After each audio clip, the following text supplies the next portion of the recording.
If I didn't ride blade on her, would you still? If I'm in my mind at work, would you still? Keep it 100, I'd rather you trust me than to. Keep it a whole 100, don't got you, I got nothing. Run for my money. There is nobody, no one that run. So give me a run for my money. Sipping bubbly, feeling lovely. Living lovely, just lovely. I wanna be with you. I wanna be with you. I wanna be with you. I wanna be with you. I wanna be with you. Just love. I'm on the way. We ain't got no time to waste. Papa, yo, come on the way. And mine away. I don't want pressure, you none. I want your blessing today. Oh, by the way, open the door by the way. Show you that I'm on the way. I'm on the way. I know connection is vague. Pick up the phone for me, babe. What is up? And what is going on, fellow fanatics? Good morning to you all. Happy Monday. Happy Monday. Hope you all have a fantastic start to your week this week. If you are at work, I hope you're having a good day at work so far. If you're off today, hope you're enjoying your day off. If you're looking for work, hope you find a job. Appreciate all you guys being here. What a weekend, huh? What a weekend, huh? I mean, the big thing that's going on this, that's been going on this weekend more than anything has been Michael. So what a weekend Michael had. The Michael phenomena. I just felt like Mike was everywhere this weekend. Could just be my algorithm. But I feel like he was everywhere. I mean, even on my, I always use Facebook as a tester because, who's on Facebook besides like, old folks, family, friends, and things like that from school or whatever. So on Facebook, people were talking about Michael. Michael's everywhere.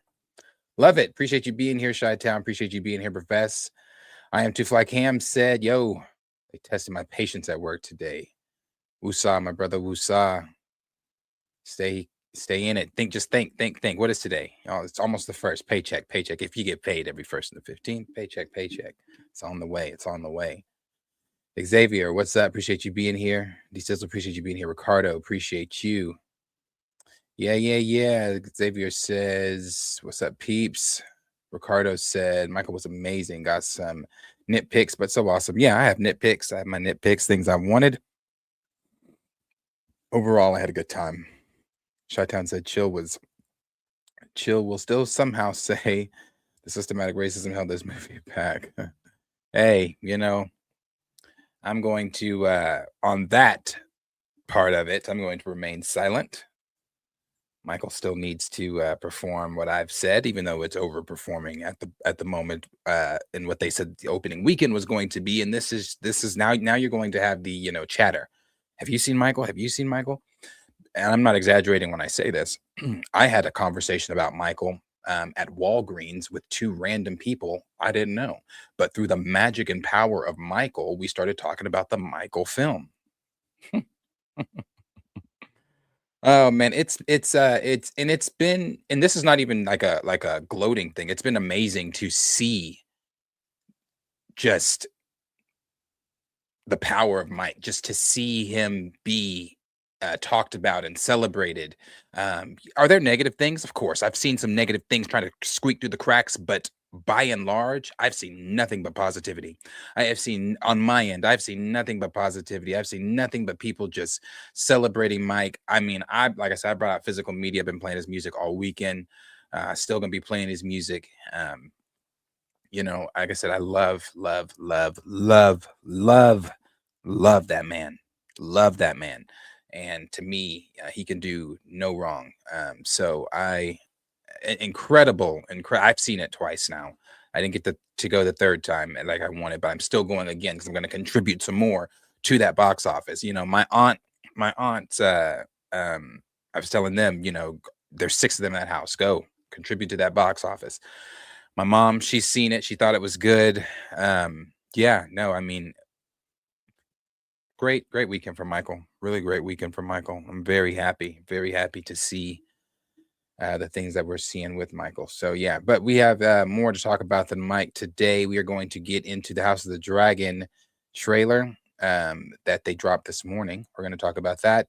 We'll talk a little bit about Maul's episodes 7 and 8 that they showed premiered last night, I believe. I watched them this morning.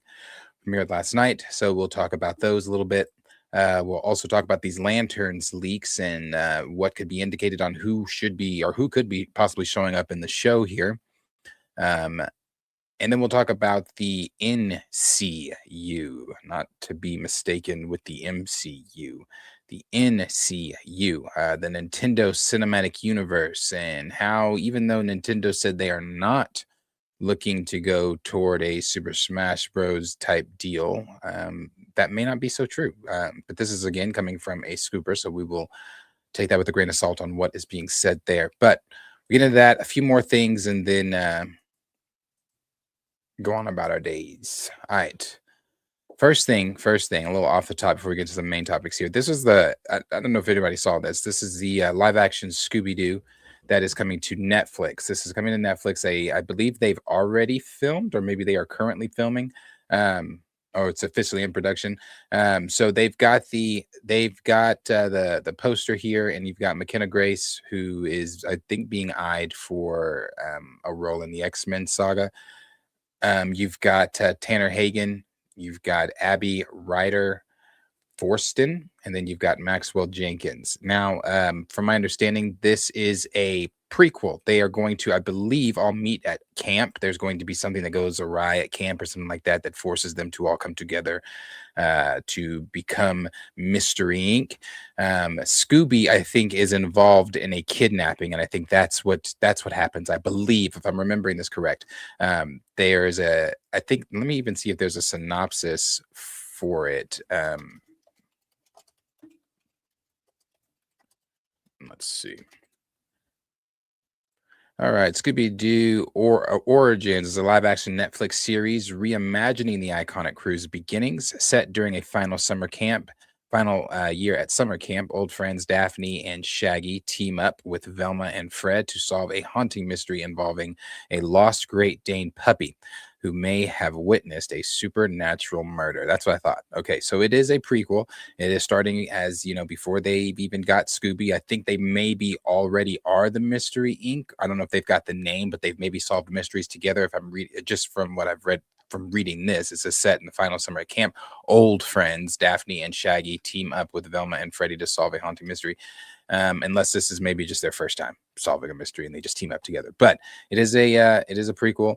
They do not have Scooby. Scooby is involved in the kidnapping, so they are going to rescue Scooby, and the only clue to Scooby here is the paw print. Now, I did say on Twitter, and I still say, I don't know why not put the dog in the poster. It's just weird, but it goes back to all of the other things I gripe about with main characters and things like that. I'll definitely be watching this just because I love Scooby-Doo. I love Scooby-Doo. Pup named Scooby-Doo. What's new, Scooby-Doo? Scooby-Doo, where are you? Live action Scooby-Doo with Matthew Lillard. Doesn't matter. I love Scooby-Doo. So I'll definitely be watching this. But it is a prequel, so check that out. Just a little off the top one there.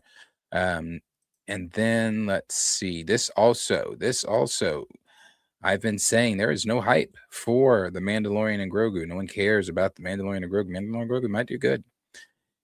Special look event on May the 4th, which is, of course, officially Star Wars Day. Don't know if Star Wars is giving any new content then. I doubt it. But May the 4th is going to be when they have special looks for this, and they're all sold out. This is in, these are in big cities. So these are all sold out events here, and Mandalorian and Grogu might just do something at the box office. They showed a clip, I guess, the other day of, it's not a clip, I guess it was in a TV spot. It was Mando showing up to the New Republic base or whatever, New Republic, some hangar, and he had Rhoda with him. CGI didn't look too bad on Rhoda. Yeah, so yeah, sold out though, sold out. I might have to eat crow on Mando Grogu. Now, granted, I said Mando Grogu. I did say it wasn't going to make any money, but I also said I wasn't going to like it. So I might eat crow on it. I might eat crow on it not making money. But me liking it is yet to be seen. This also, CCXP was this past weekend. So they showed, they had a lot of panels. They had a, Marvel panel, Hasbro panel, all these different panels and things like that, blah, blah, blah. And they showed some of the toys for Spider-Man Brand New Day. And I guess this is what Scorpion's costume is going to look like in Spider-Man Brand New Day. But more importantly, they showed the Incredible Hulk in the Marvel Legends form here. So this is going to be Ruffalo's Hulk when we see him in Brand New Day. He is officially going back to Savage Hulk, which has been rumored for quite some time. And he's back. Zach. And on the back of the box, what does it say? It says, Spider-Man is surprised. Oh, this is what they were sharing. Okay, Spider-Man is surprised to see Hulk again after so much time has passed, and he has no idea if the Hulk will remember him. Will remember him. Will Hulk be his friend or foe? So, yeah. So that's our first look at the Hulk in the MCU. Back. Officially back. I hope it's some pretty good scenes with him and Spider-Man. I hope it's not like, real quick. I hope it's not campy. It's the first time having Savage Hulk back since Infinity War. So I would really, really like it to be pretty cool. Pretty cool. So that's what we've got in spoilers from Brand New Day, or for Brand New Day from Marvel Legends, is our first look. And they gave a look at Spider-Man too, but I mean, it's Spider-Man. He looks the same. There he is there in the corner, but it's the same. So some other figures will probably come out for this. I doubt these are going to be the only two that are coming out for Brand New Day. I'm sure there's going to be, which would be weird. As you guys know, I collect Marvel Legends. So they just came out with a John Bernthal Punisher. I don't collect Marvel Legends MCU Legends. I might get this. Because this is the best looking MCU Hulk that Marvel Legends has presented. So I might get this, but I typically don't get the MCU figures. But it would be weird if they gave another John Bernthal one, because just got one not too long ago. I'm sure you'll probably get one for Sadie Sink's Jean Grey, if that's who she is. And then maybe some of these other villains like the Hand and stuff like that. So some others are probably going to come out. And on Marvel, it's not, I don't have anything saved for it, but yesterday they were talking about a trailer and how a trailer was supposed to be dropping for Doomsday. I really don't think that trailer is coming until Brand New Day. People are still saying soon, the next few days. Well, I mean, yeah, but I still don't think it's coming till Brand New Day. But to me, that's the best marketing tool for it anyway. Show it there and then do whatever you're going to do for it in the next saga at San Diego Comic-Con. But I would show it with Spider-Man. You already know Spider-Man's going to do numbers. You're going to have the ear and eye of other people. So show it there. But yeah. So that's it on that. That's what he's going to look like. Savage Hulk is officially back. We'll see. Now on some DC news here. James Gunn online, as he loves to do, confirms, and when I say online, through comments and questions, as he loves to break news, And then says it's not real. He said to, I think this is on Twitter. No, this is on Instagram. Lex Corp 14 says, James, are you writing Booster Gold TV series? I think you should start writing it instead of writing Creature Commando season 2. He says, I'm not writing either of them. Booster Gold, which means Booster Gold is, people were saying it is officially happening. Then he did confirm Paradise Lost, which is something I was asking about the other day. But this person says, is Booster Gold still in development? I'm hearing rumors that Booster Gold and Paradise Lost have been canceled. Booster Gold is in development. Paradise Lost is in extreme development. Okay, so if Paradise Lost is in extreme development, I'm really leaning more toward she is not Maxima in Man of Tomorrow, because her role of, and is she my number one or first pick for Wonder Woman? No, but am I happy the fact that Wonder Woman possibly, because I don't know this, I don't want to overexcite myself, Wonder Woman is possibly finally showing up in the DCU and getting some of the things that I've been asking for? Yeah, that excites me, because her appearance, if she is Wonder Woman in Man of Tomorrow, could lead into the extreme extreme development that Paradise Lost is currently in. So that makes me happy. That makes me happy, because we're not talking about, the two that we talked about before Paradise Lost, Booster Gold, or to be honest, I wouldn't mind Booster Gold. I don't want Kamal, however you say his last name, Nanjiani. I don't want him playing him at all. But I don't mind Booster Gold. I would actually watch Booster Gold. Be looking forward to Booster Gold. I just don't want Kamal to play him at all. But the Creature Commandos, I don't give a damn about. But this Paradise Lost, yes. Thank you.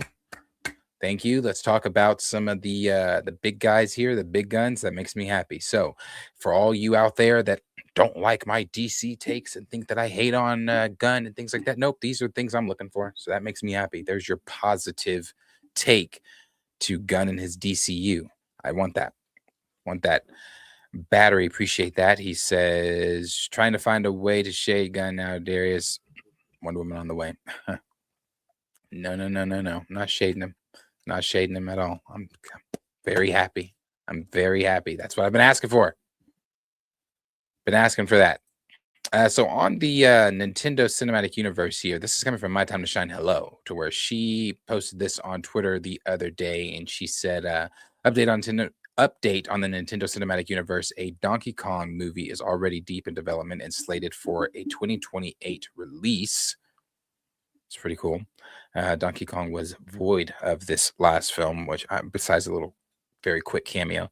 I enjoyed the last Mario. Again, it wasn't that first one, but I enjoyed the last Mario a lot, and I think they can go really far with this universe. But anyway, it continues to say work has begun on Mario 3, targeting 2029, and I like how fast they get these out. They're not wasting time. A Star Fox movie. Now, this one I'm really interested in. A Star Fox movie is in development, eyeing 2030. It's a little further away, but I'm really interested in that one. A Kirby movie is in early development. Luigi's Mansion is in the pitching stage as they search for writers.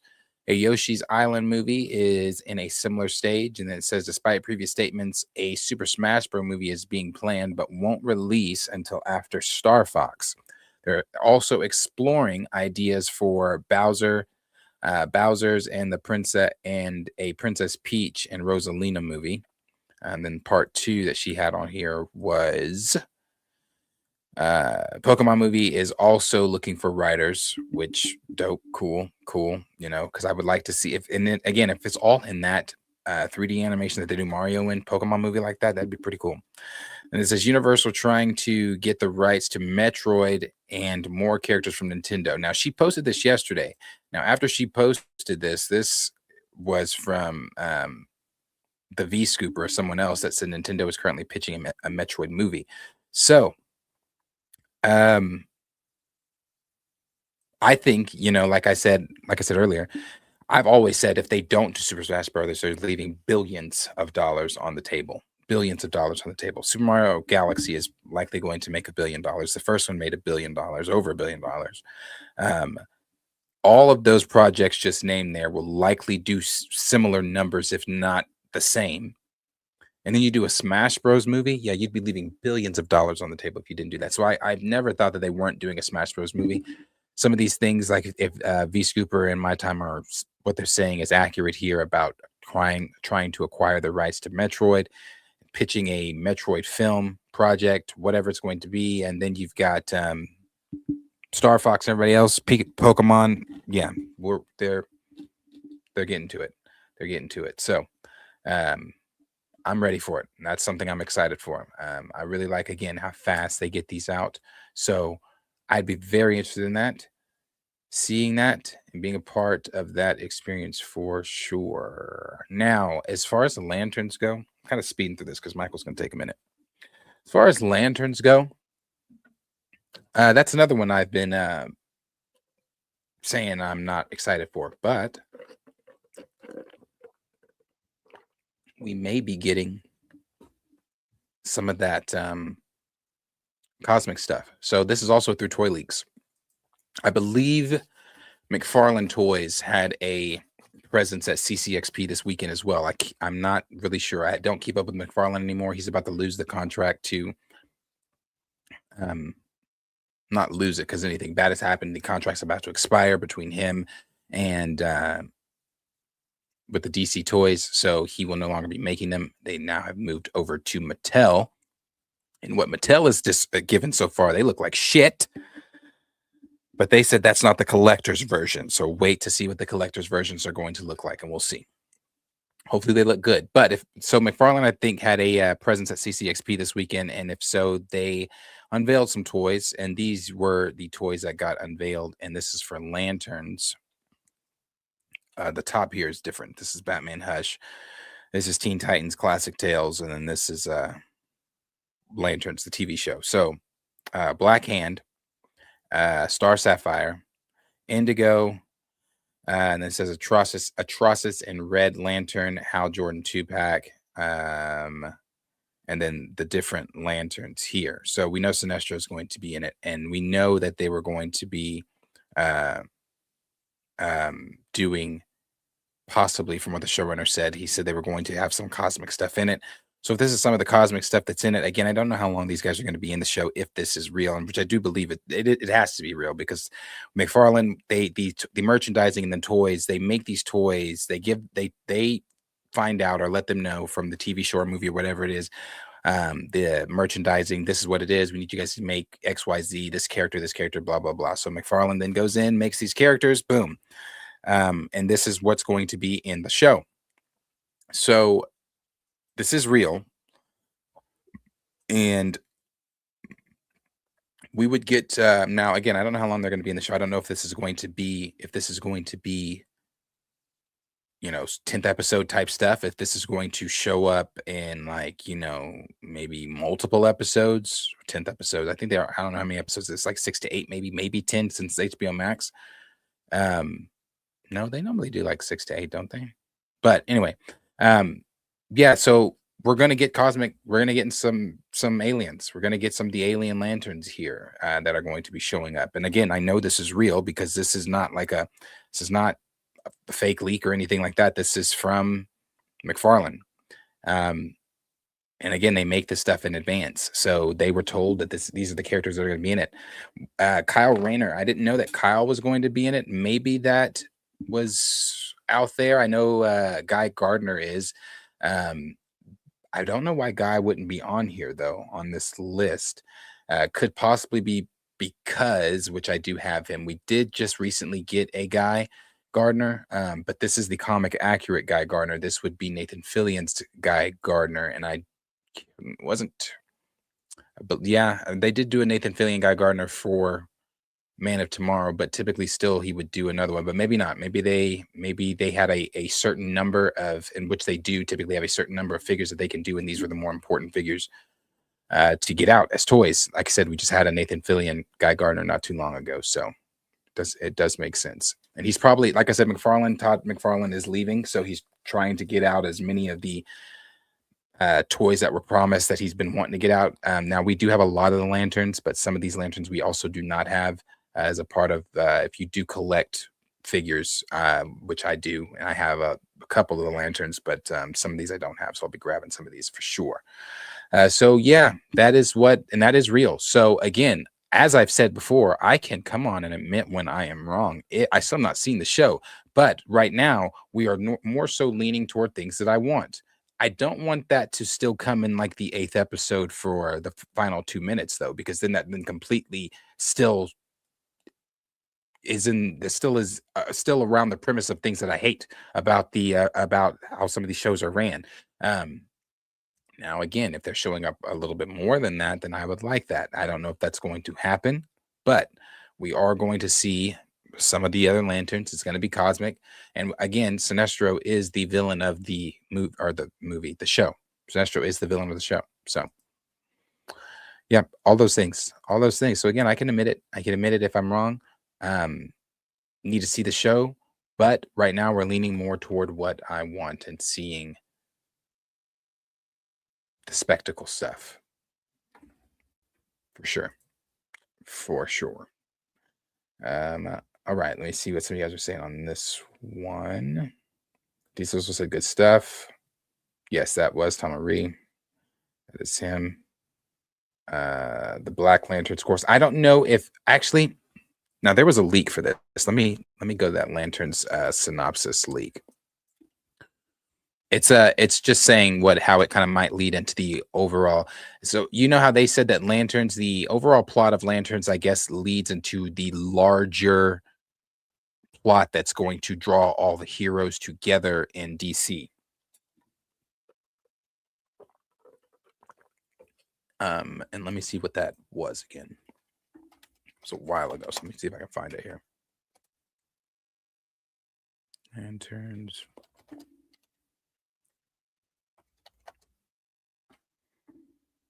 Let me see.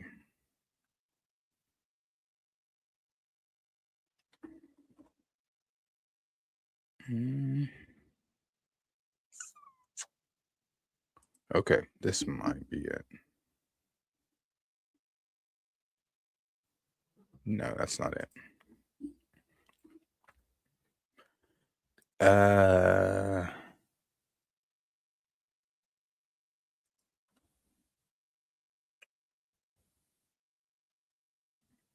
I know it would be in our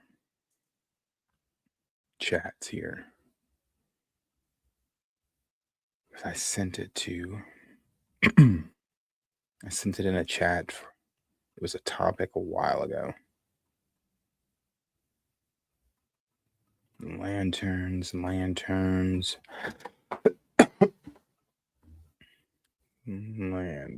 Yeah, it had, I think, and I want to say it had something to do with the Black Lanterns Corps. That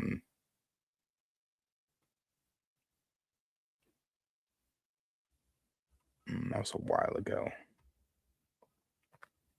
It was some time ago. We're back in December, November.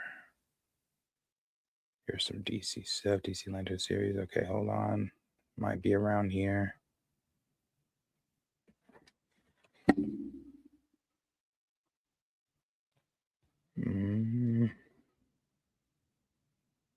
Should have been around this time, though. Unless it's one of these that no longer is available.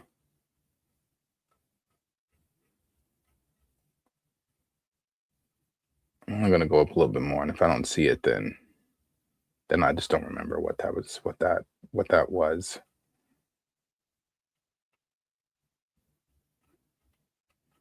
I don't think it's this far back, because now I'm a ways back. So anyway, I don't know, but I think it has something to do with that. I really do. Professor said Gunn should have made Lanterns more cosmic, but I'm still rooting for DC. D-Sizzle said, yeah, we'll see, though. Could be mostly cosmic characters on Earth. That's true, too. Pluto said it's confirmed 8 episodes. Okay, so maybe this was the leak that I was looking for.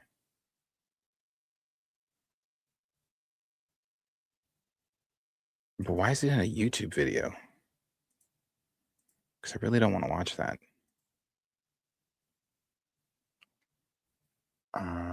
Okay, depending on how many views this has, we might check that out and see what they're talking about.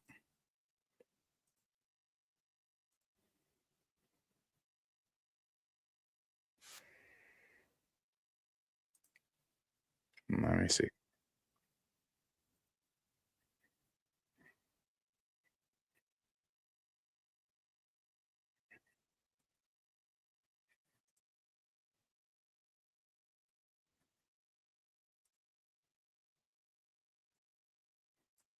So much for leaving comments and likes and talking about this on social media. It's been a lot of fun making this series. For those who are joining late, just because this is the finale leak episode, so I waited months and months to see if anybody was going to post about this or make videos about this, and I hadn't seen any. And that's what spurred making this series. With that out of the way, I know what you guys are here for, so let's go ahead and get into the finale. Now, here's the thing. I don't want to play this if there's enough people in here that, you know, that stuff doesn't bother me. Leaks don't bother me. I can watch them and still be surprised. But if enough people don't want to be surprised, we won't watch them. We won't see what he's talking about. So let me know.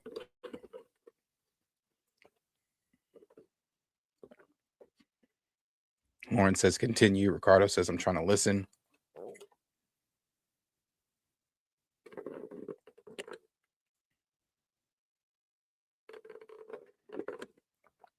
I am too fly says no. Xavier says doesn't bother me. Jabari says play it. Dragon says don't care. Okay. Okay.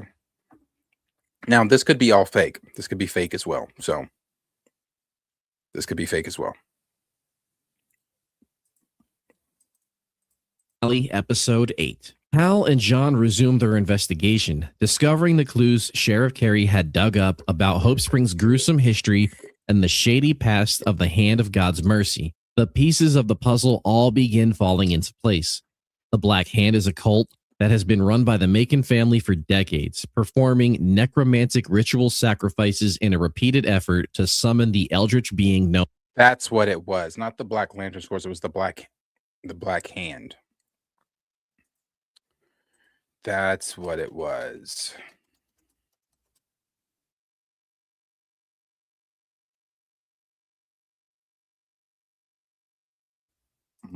Okay. Known as the Center. Their efforts have never taken until now, due to the volatile power of the Star Heart. Their latest sacrifice of Todd Rice, however, seems to have not summoned the intended entity. Due to Rice's otherworldly metahuman abilities, the cult has instead summoned a creature of darkness from beyond the veil of space, something known as the Sun Eater. It begins slowly devouring the light of the Earth's sun, plunging the planet into darkness. In the midst of all this, Hal grapples with his own fall from grace. He knows that he has done wrong and just wants to put things right if he can. He and John are caught between two impossible choices: disobeying the Green Lantern Corps' orders not to intervene, or allowing their planet to suffer the consequences of their inaction. Ultimately, they decide to step in and stop the cult of the Black Hand, only to find out that their efforts are for naught. The Sun Eater has already been summoned, and it will take an extraordinary amount of light in order to destroy it. In the fight against the cult, Hal's ring is remotely deactivated by the Green Lantern Corps in order to prevent its use. John realizes it's up to him to stop the Sun Eater, but he doesn't know if he has what it takes. Realizing what must be done, Hal decides to take John's ring for himself and fly into space and face the Sun Eater in John's stead. He pours everything he has into the creature, overloading the Sun Eater, the ring, and himself with sheer light and power. As the power disintegrates Hal, he shouts his old Green Lantern oath one final time. On Earth below, John watches as the blackened sky turns dazzling green and then fades back to a sunlit day. He realizes that Hal has sacrificed himself to save them all. Once again, John is brought to Oa for disciplinary action by the Guardians. However, John has no regrets for his actions, nor does he have any doubts as to Hal Jordan's true character. Grudgingly admitting that John made the proper judgment call, the Guardians reactivate Hal's old ring and pass it on to John. He is left as the sole Green Lantern of Earth, a responsibility that he solemnly accepts. John's final act of the series is to adopt Hal Jordan's old oath as his own, the same oath that he once accused of being corny, but now which he understands the true meaning and weight of. End episode 8. And that is the end of the finale of the whole season, I should say, for the Lantern Show. If you believe the leaks to be true, now that we're through it all, on a scale of 1 to 10, 10 being this is 100% true and 1 being this is 0% true, I put these leaks at a 3.5 to 4 out of 10. What ultimately started really, really strong, and don't get me wrong, whoever wrote this and leaked this and then deleted it, they did their research. They're pulling from a lot of Lantern stories in here. Much of what has gone on into the writing so far has been things that have come from Lantern lore. Some of these things are deep cuts and some are much more obvious. And while there is a lot that makes sense, and if you want to argue that these must be true because of X, Y, or Z, the writing so far has probably given you reason to stand your ground and say, no, I believe it because this checks out and this checks out. See, this is okay. This here, I'll go back to him. I mean, really, he's done. Doesn't really matter. Actually, yeah, we won't go back to him. This though, this official. I remember this. This was what I was looking for earlier too. Well, one of the pieces to what I was looking for earlier too. But it was the synopsis here. The official description for description for Sinestro and Lantern's ruthless yet undeniably charming. Sinestro is a former Green Lantern. Blah blah blah blah blah. That's not what I was looking for. Actually, what the fuck? That's not what I was looking for. Because he is in it.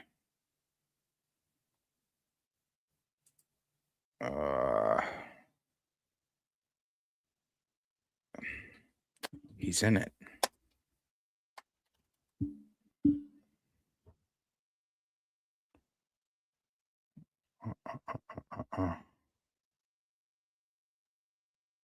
Okay, sure. This one. Actually, this might be it. I don't have a Threads. Can I just view this on Instagram or not? Yeah, I'm not doing Threads. That's the picture. Let me see. I'm gonna go to images. Click on it this way. Okay, you know what? Fuck it. Can't find it. But Sinestro, I know, is like I said, he's in it, and he's the villain in the show. Or one of the villains in the show. Or something like that. But yeah. So that's what's going to be going on. There looks like,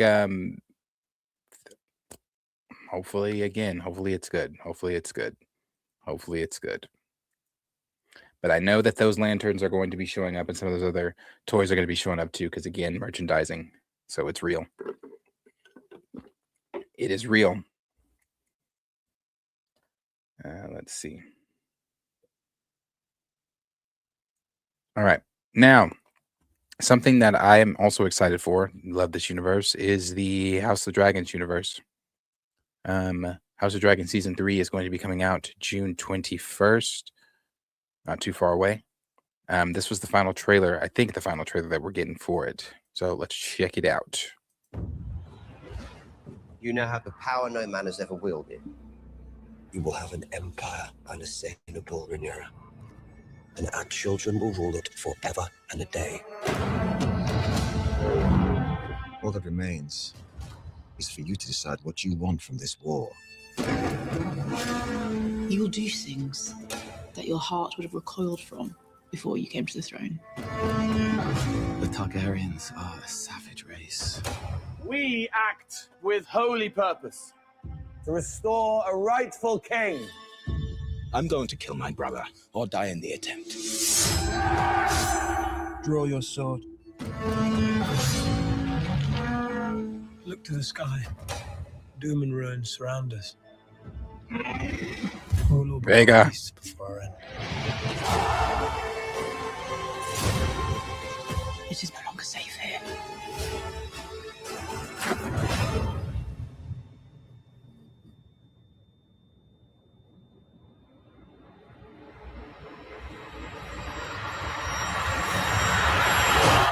There will be no doubt who the gods have chosen to rule. Yeah. Looks good. Looks good. Is the Battle of God's Eye happening in this season? Are they doing another season of House of Dragon, or is this it? Let me double check on that. Let's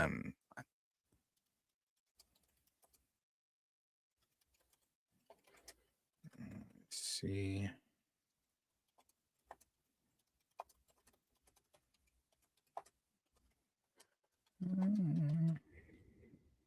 Let's see. House of the Dragon. House of the Dragon. Okay, House of the Dragon will consist of 4 seasons in total. So would Battle of God's Eye like be in? I feel like that'd be in season 4. I know Battle of the Gullet is going to be in this season, and that one's gonna hurt. But it might be better. You might be right. It might be in this season because you might be right. Because going on to season 4, it would be the whole I don't know, would Battle of you would have like all the rest of the dragons dying, like what goes on at the pit, what goes on with the rest of the towns or the rest of the civilians of Westeros. Maybe, but I know the Battle of the Gullet is going to be in this one, and that one's gonna hurt. That one's gonna hurt. Vermax and Jacaerys. Really, to be honest, Aegon, which one is it? Which brother is it that gets whisked away at the gullet? Is it Aegon for my House of the Dragon folks? Rhaenyra and Daemon's Aegon that gets whisked away. The one that eventually becomes king after all of this. His story's great. They should do that. They should go into that. That's a good story. Yes, Aegon. Yes. Yeah, he got sent to what is that? Is it Pentos? And then his dragon left Jaehaerys, and they thought Jaehaerys was dead, but then Jaehaerys got like sold or somewhere, and eventually met back up with his brother. It's a really good story. They should really go into that. They should go into that. Aegon hated dragons, wanted them all dead or to be kept in the dungeons. Yeah, great story. Great story. So all that's going to happen. We should see all that happen. Like I said, we're going to see Jaehaerys and Vermax go down.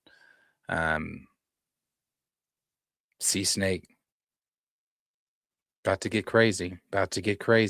One thing I just don't want this season to be even though I liked season 2 of House of the Dragon, one thing I don't want this season to be, I felt like we did a lot. I don't want that whole. There's a lot of weird shit going on, obviously, at Harrenhal with Aemond and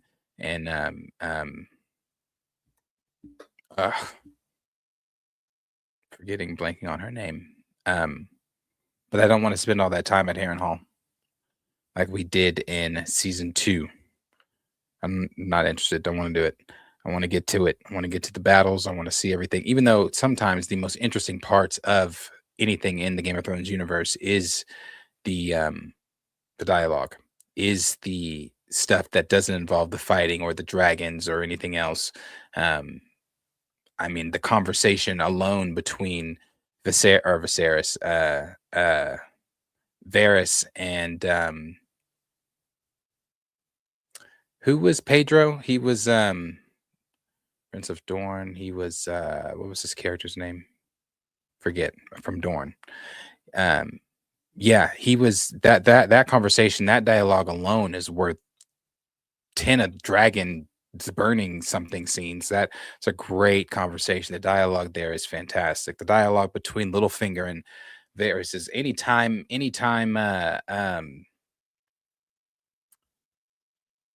oh man, I'm really blanking on names today.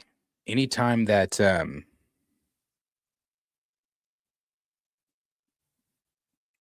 Lancaster. Fuck. I can't remember names today. But anyway, I know his real name, Peter Dinklage. Anytime that Peter Dinklage's character opens his mouth, it's amazing. Great dialogue. So I don't think there's a lot of dialogue that's going to be really played out in this season like that. There obviously is going to be dialogue, but as far as like getting to it, I think this is where we really get to it. We saw Melis die. We saw Rhaenys die in the last season. Broke my heart. Love Rhaenys. So this one's they're about to get to it. About to get moving. So we'll see. That's it. Alice Rivers. In the books, Alice currently in the books is held up. Was it currently in the books? Not currently in the books, but she has a son with Aemond. Yeah, I think that's currently in the books, is it not? She allegedly has a son with Aemond. And in the books, they say she has a dragon with her, but they don't know if they're alluding to the boy being a dragon because obviously he's a Targaryen and they're, the dragons or whatever, or if she's a literal dragon with her, which I don't think that she has a literal dragon with her. I think that's currently in the books, is it not? George confuses me on where we currently are because he just refuses to keep writing. But I think that's where we are for the books on that read the books. I haven't read the books like that. I've been listening to some stuff, listening to the audiobooks. But I think that's where we are. She has a kid with Aemond, right? Alice Rivers, yeah. She has a kid with Aemond.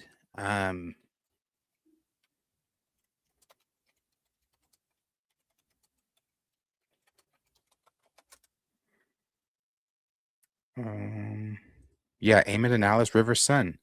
When Aemond died and Alice Rivers was pregnant, she was over 40 at the time, and there was no maester or midwife that witnessed the birth of the boy she claimed was Aemond's son. She also claimed that her and Aemond had married, but there is no proof of any marriage. We never got a description of the boy in Fire and Blood. If I recall correctly, Alice Rivers and her son ruled, yes, that is correct, over Harrenhal until 151 AC.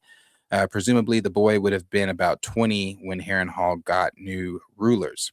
I know that there have already been a few posts about Aemond's son, but I really hope we get more information about Alice Rivers and Aemond's son in Fire and Blood 2 when it ever comes out.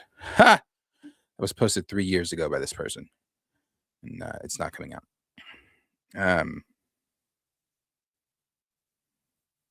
Yeah, headed to Harrenhal. Yep, he's headed to Harrenhal. Yeah. So, yeah, she claims she's pregnant. Yeah. Okay, she's less fantasy. She's all up on it. Yeah. There's some crazy shit going on in the books. The books. My God, if they adapted the books just beat for beat, even though Game of Thrones is fantastic. But I really would have liked for them to done if you know where they currently are. Young Griff. Young Griff is supposedly the son of Rhaegar, which would make him heir to the Iron Throne over Daenerys being heir to the Iron Throne. Now, he could marry Daenerys, which is something I think that why am I still blanking on Peter Dinklage's character's name? Help me out. Tyrion. God. Tyrion in the books persuades him not to go to Daenerys, not to seek help from her and her dragons to conquer Westeros, that he can do it by himself in the Golden Company and blah, blah, blah, blah, blah. Yeah, and I believe if you got Aemon and Alice's son, then that's a third Targaryen in the fold of it all. Not just Daenerys. Yeah, so I like it. It's cool. What's up, Black Claw? Has Chill said anything about Michael's box office? No.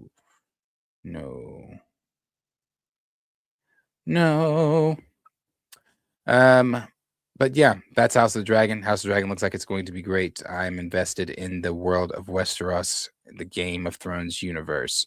So I'll be there. Yeah, you guys see this too? Ellen's coming back because Disney just can't, Pixar and Disney cannot come up with new things that I guess people are going to like. I didn't really care for Finding Dory. Finding Nemo was fantastic. Came out, I think I was like 4th grade. Finding Nemo was great. Finding Dory, not so much, even though Dory was one of the best parts, if not the best part of Finding Nemo. I thought Ellen was canceled though. Thought she like moved, thought she left, thought she wasn't coming back, thought she moved when Trump became president. Doesn't mean she can't do her lines from over there, but I also thought she was canceled. That was the overarching part here. I thought she was canceled. Anyway, now on to Michael. As I started out the stream with, Michael had a fantastic weekend. This is just, all this is great. It's all great. It's all great. It's all great. Michael had a fantastic weekend. I'm trying to get to some of the stuff that was saved here.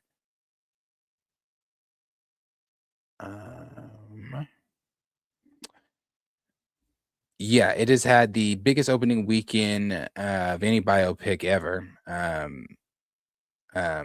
This is from Variety, the same Variety that, and fuck Variety. This is the same Variety that put out the story that I forget what's one of the accusers, the other accuser that was with Wade. It doesn't really matter. Fuck them, because this is the same family that was trying to extort money, extort Mike, and all this kind of stuff way back then. So they're still up to the same antics. Again, rent is due somewhere for somebody, so they are trying to take advantage. Even though Wade does go back to court this year in November for the accusing the alleged molestation on him from the hands of Michael, which again, this has been thrown out several times by the prosecution. They have not found any evidence.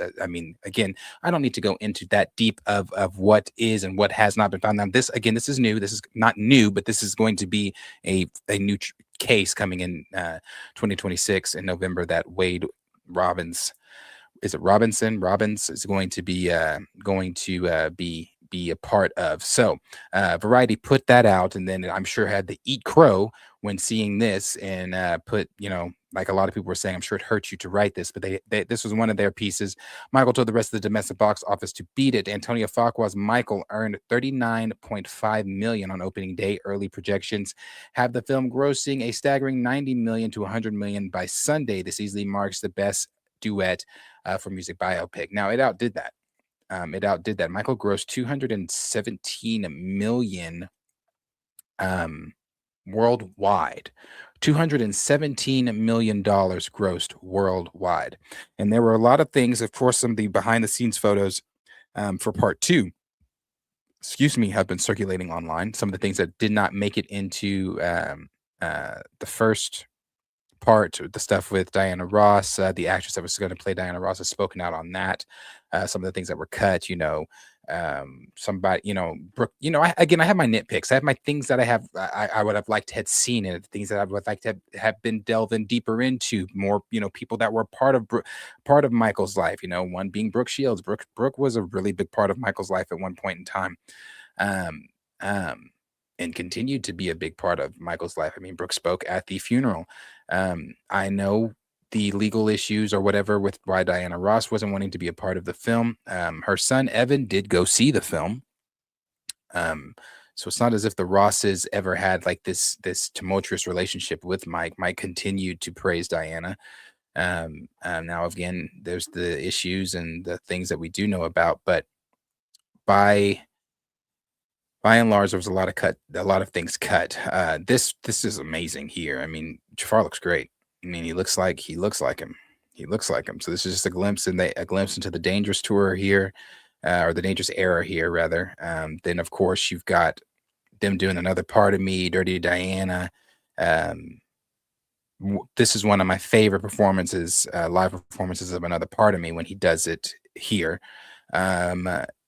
Yeah, I mean, just great stuff. Great stuff. It's been a great weekend for Michael. Now, again, it grossed $217 million worldwide, and this is opening weekend. Now, you are now going to have all the chatter. You are now going to have all of the people that are talking about, hey, did you see Michael? Did you see Michael? Did you see Michael? People that are going to be repeat viewers, people that are going to be repeat viewers. This is going to continue to skyrocket. It's going to continue to skyrocket only because of who Michael Jackson is. On top of that, Michael is, I think, in what is that? What that say? I don't want to get that wrong. It was something for not just Spotify, but other things too. Michael Jackson has now surpassed 70 million listeners on Spotify, new peak. But there was others. I think he's the most streamed right now, not most streamed right now, but top 3 most streamed artist at the moment. You've got people discovering Michael, rediscovering Michael, being introduced, and I don't even want to say, earlier, and I wasn't gonna go into names because we haven't reached 1 billion yet. We have not reached 1 billion yet. The billion is inevitable, but we have not reached the billion yet. So I wasn't going to go into names yet, but I am going to go into names because it has to help me kind of prove my point here. I don't want to say that it's a Gen Z or Gen Alpha. I don't remember what the gens are. So with Arthur, I don't want to say that it's a his generation problem, because I saw a lot of people his age talking about Michael online. I saw a lot of people his age at the theaters, dancing in the theaters and things like that. And it spanned. It wasn't just his age. It was all ages. It was all ages that were watching, celebrating, dancing, singing. And so the reason I bring that up is to say I don't think it's a generation issue, just like I don't think it's a Canada issue, because even in Canada, they were dancing, singing, celebrating. Why? Because it's Michael Jackson. As I said before, next to Jesus Christ, his name is the most famous name in globally, universally. It's not a Canada issue and it's not a generation issue. It's a them issue. And it's not just them. It's other people that maybe can't. It's difficult to maybe understand the Michael Jackson effect. It's at sometimes, and sometimes it can be a bit confusing to understand the Michael Jackson effect. And I understand. I get that you don't get it, that you haven't got it. But hopefully, this opening weekend. And no. And I don't want to crack. I don't want to count my eggs too soon. I don't want to moonwalk or dance too hard on the opening weekend. But it is something to brag about. It is something to take notice to, because no other. And I said this. I want to just say that I said this. I said that Michael is going to break another record in his death. I think I said this to Chill. I think I might have said it to Chill, to Arthur, whichever one I might have been arguing with at the time. And the reason I'm bringing those 2 names up is because those are the 2 names that I have been going back and forth with about Michael and what the Michael Jackson effect is. And those 2 have not been able to comprehend it. However, I do hope that the past 72 hours have been some type of glimpse, or maybe some type of awakening, maybe that's the better word, awakening, for you to know who the hell you're dealing with. And Arthur, if you are watching, and I do hope that you are, and if you aren't watching, I do hope you watch a replay. You compared him to the Jonas Brothers. You compared him to Bad Bunny. You compared him to The Weeknd. And I hope that, again, this weekend, I hope that these numbers, which you are currently seeing with Michael, has been an awakening for you to understand that those people that you compared him to with streaming numbers, or Bad Bunny's numbers with his compared to his Super Bowl numbers and things like that, just blah, blah, blah, blah, blah. I hope that you are finally able to see you aren't messing with an ordinary individual. This is not an ordinary human being. He never has been an ordinary human being. You are seeing in real time the Michael Jackson effect. And I hope you're taking notice. And not only notice, I hope you are taking notes. Because one thing that I have been saying to the both of you, if either one of you are watching, is that I behoove you to study Michael. I behoove you to learn who he is. And I hope, again, through these past few days, you too have learned who Michael Jackson is. You have not only again learned, but you've taken notes and you've studied. And I hope you have. I don't even need you to concede. I don't need it. I don't need you to concede. What I really would prefer for you to do is sit in it. Sit in the Michael effect. Inhale it. Soak it in. Love it. Just sit in it. Eventually, when I get to that billion, I would like for you to concede. Then I would like for you to understand and apologize to Michael. But for now, sit in it. That's what I want. I want you to sit in it. So,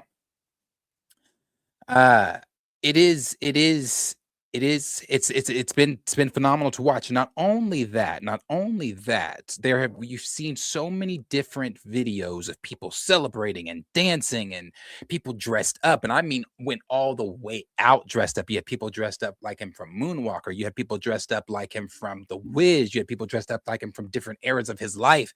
It was beautiful. People coming out crying. Not only people coming out crying, did you see this shit here? You not only had people coming out crying, you had people passing out at the Michael Theater. I have another video for you. If you don't believe that one, hold on. Let me give you a video of the person being, this is just like Arthur. Arthur, are you here? Are you here, Arthur? I wasn't even going to go into this today, but I feel like I need to. Where is it? Where's that video?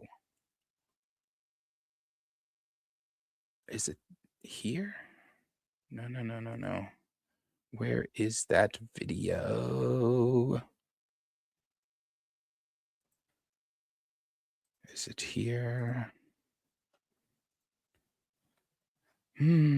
People being brought out on a stretcher from passing out at the theater. The man's not even there. And you got people passing out at the theater. The man is not even there. I want y'all to hear this video too.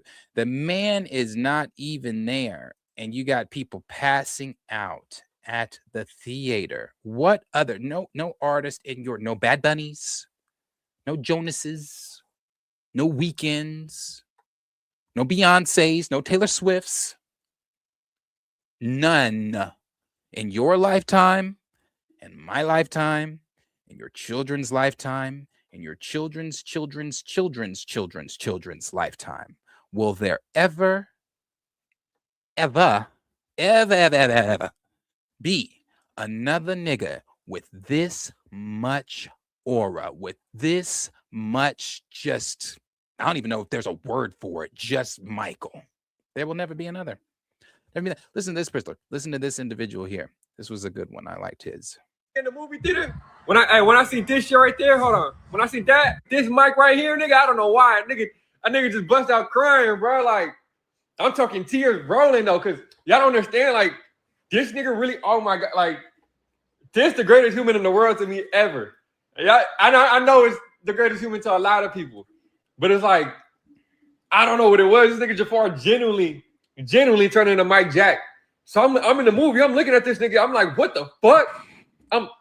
I started making like faces like that. I'm like, what the fuck? And then it's shit like this right there, nigga. I'm in the movie theater like, nigga, that's Mike. I'm like, bro, there's no way, bro. I'm like, that's aside from it being a Michael Jackson movie, it's the fact that Jafar really locked in and became this nigga though. That's what I'm trying to tell y'all. Like, anybody, you could act like Mike, you could do the voice, but this nigga became Mike though. I'm in the movies like, okay, there's some clips where I'm like, okay, that don't look like Mike, but there's some clips where I'm like, nigga, this nigga's face is genuinely forming into Mike. I don't know what I was tripped out, boy. I started crying. I cried about 6 times in this goddamn movie. Look at this nigga, bro. Wow, say I came from, hold on, wait. You tell me that you would have thought that was Mike on screen, nigga. Look at that shit. Tell me. And boy, the girl is mine. The girl is mine. The girl is mine. Every night she walks right in my dreams since I met her from the start. I'm so proud I am the only one who is special in her heart. Boy, I tell you what, boy, I'm in this movie theater like, nigga, damn, me alone look great. Nigga, I know that's Catherine. I know that's Miss Catherine, but boy, this performance right here, boy, that shit was motherfucking gold, nigga. I'm talking about that nigga. Oh my gosh, that shit was tough, man. I'm about to watch this movie again and again and again and again and again and again and again and again and again and again and again and again and again and again and again until I die, nigga. Dead homies, nigga. Boy. You know, and again, this is again, it's just the mic effect, man. You and I can let's I know these are that's and the numbers aren't in. The numbers aren't all the way in yet. I need it to hit that billion, which it will when it's going to hit that billion. But this one as well. Let's take a look here. Let's go internationally, shall we? Let's get on the plane and go internationally. Head over to China because this is China.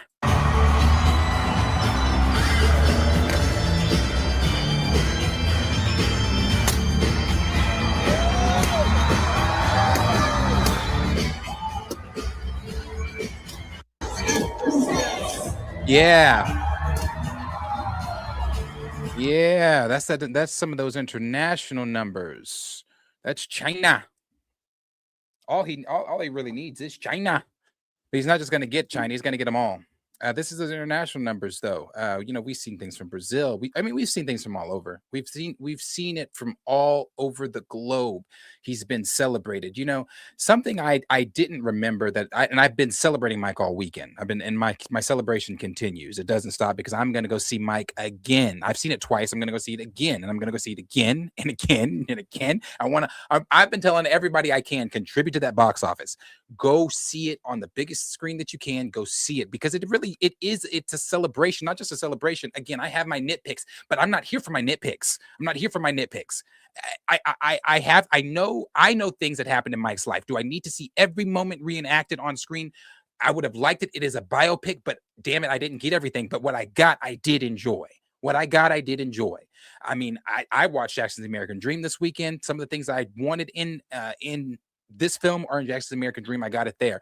I watched several. I was consuming Mike this weekend just because I cried even this weekend. Why? Because it's just I don't something about Mike, and then you miss him so much just listening to his music. I was listening to his music, and then you just miss him, and then the tears come, and man, he has this effect.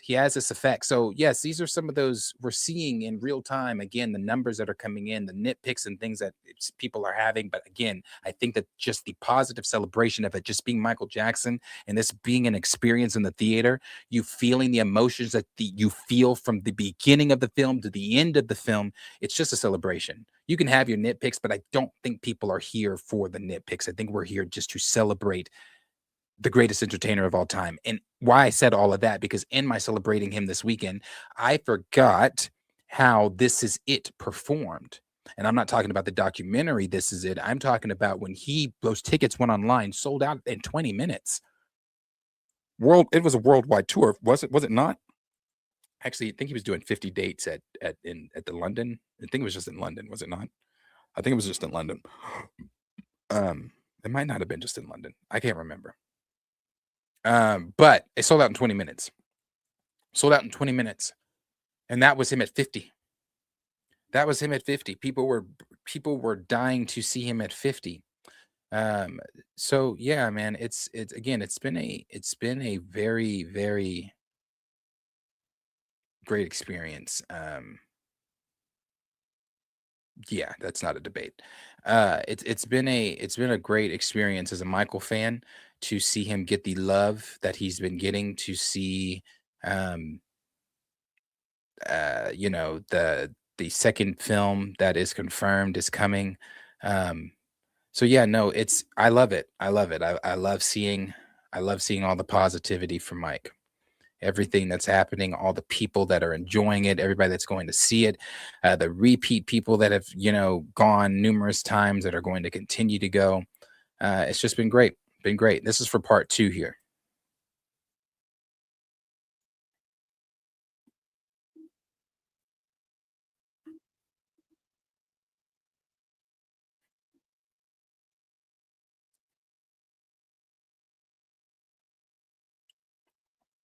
Hold on. Why is this not coming up? Okay, here we go.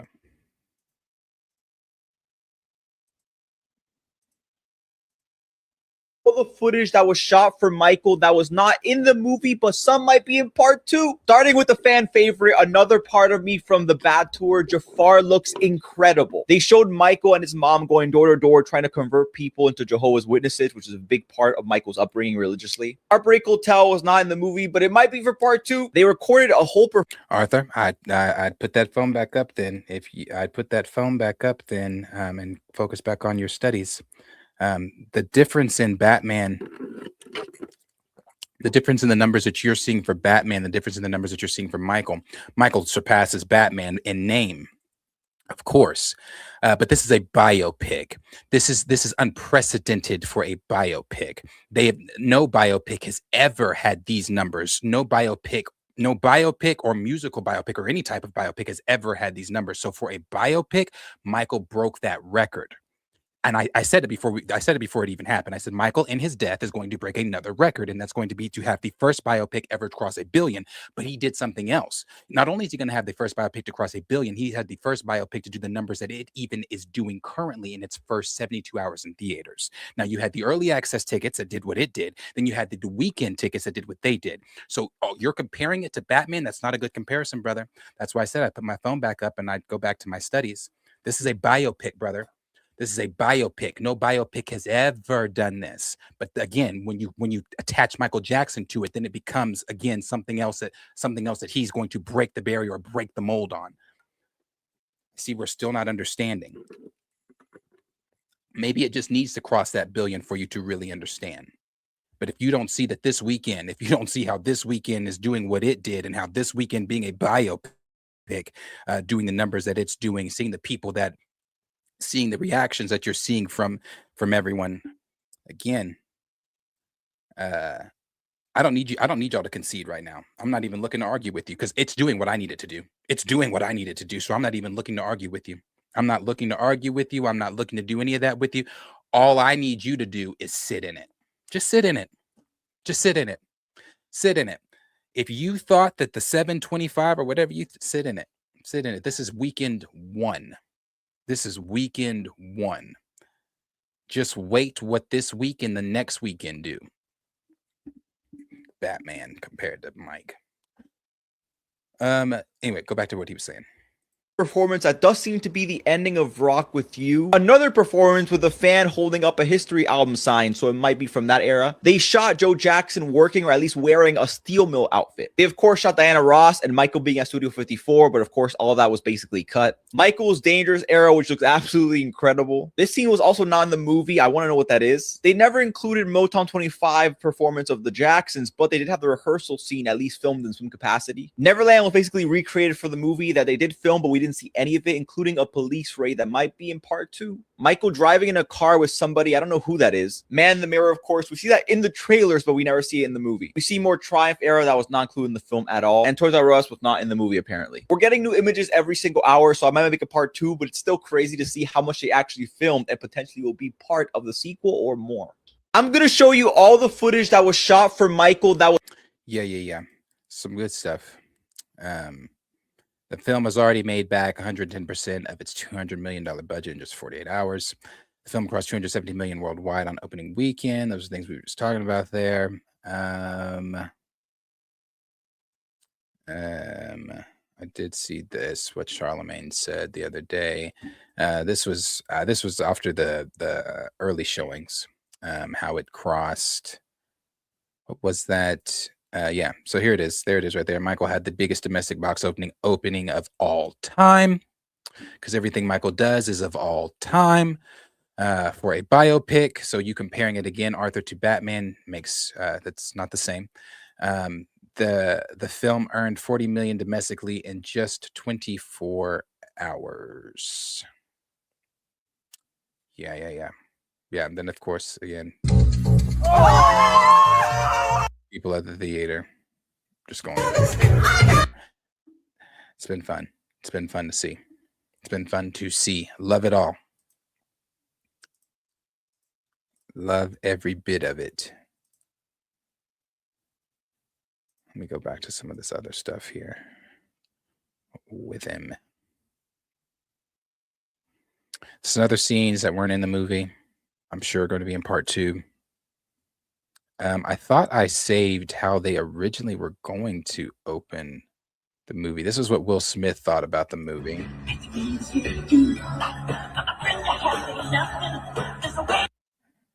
said he was speechless. You had other celebrities, of course, in droves going to the theaters as well. Angela Bassett was there with her husband Courtney. They were dancing with everyone else. Box office with a massive 97 million. Michael is the king of box office. That is biggest opening ever for a biopic of any kind, including music. Let me read that one more time. Biggest opening ever for a biopic of any kind, including music. Biggest opening of the year for a live action film. Let me read that again. Biggest opening for the year of a live action film, domestic and worldwide. Okay, domestic and worldwide. The first biopic in history to surpass 100 million worldwide in a single day. Biggest opening for Lionsgate since 2015. Biggest opening ever for director Antonio Fuqua, producer Graham King, and writer John Logan. Highest audience score for music biopic ever at 97. There's a word in there that is used quite a bit. Let's see. This was also in China.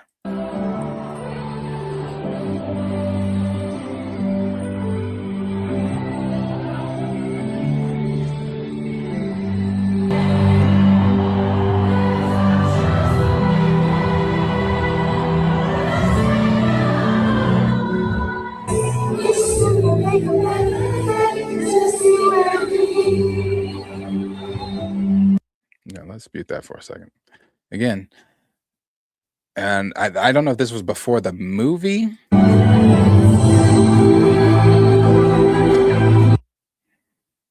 But again, more of the just international love that Michael receives. He said, we sang along with Michael Jackson's Super Bowl Heal the World after the Michael movie. Oh, so see, again, after the how many theaters putting on, asking the crowd, hey, y'all want to put on some of Mike's music videos up here or some of the events in his life, and y'all stay in the theater, we just watch that for a little bit? Come on, man.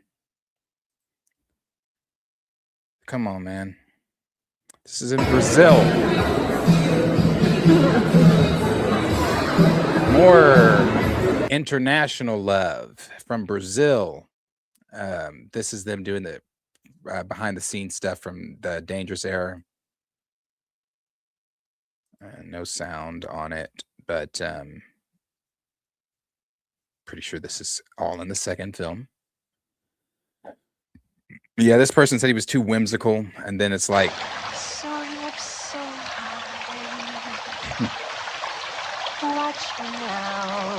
and it's like that's who Michael was. This one I love too. This one I really like because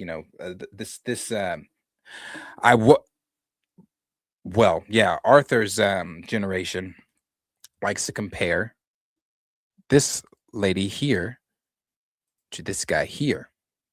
Well, Michael, not Jafar, but Michael. And Michael has officially broken all opening weekend records, both biopics and music, which we keep reading.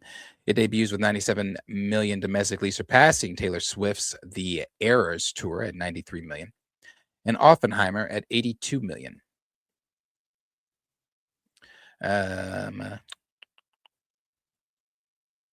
Everybody keeps saying, wait till those China numbers come in. I told y'all before, China doesn't play. I've said that too. China does not play when it comes to Michael Jackson. They just don't.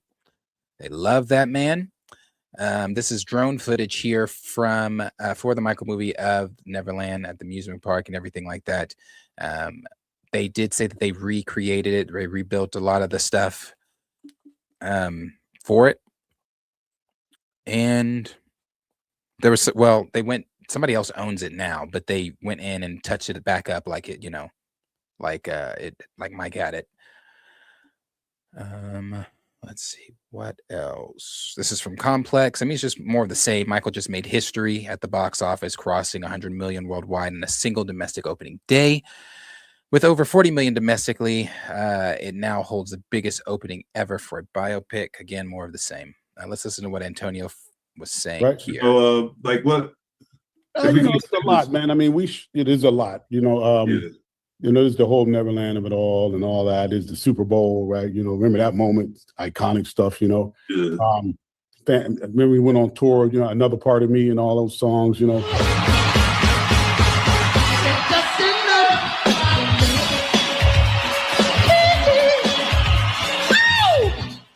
Some of that stuff we have, and it's like, so we'll see how things go at the box office, right? Because that has a lot to do with the business of it all. If it does really well, and knock on wood, and we're having conversations about the story now, but nothing's solidified until after it opens, right? Like what? It did well. It did well. Let's see what else we got here.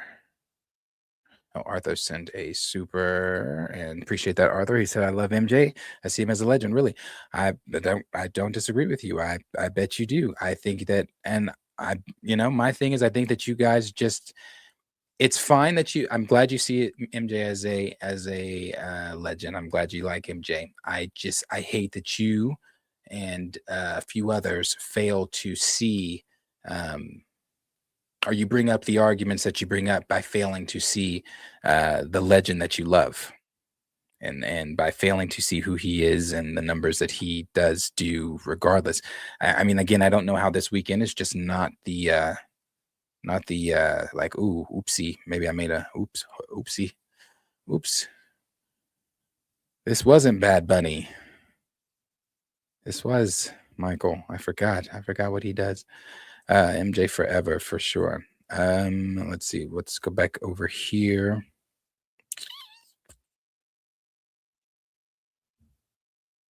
This is stuff from Studio 54 that got cut. The picture with him and Diana. I thought I saved her thing too. Yeah.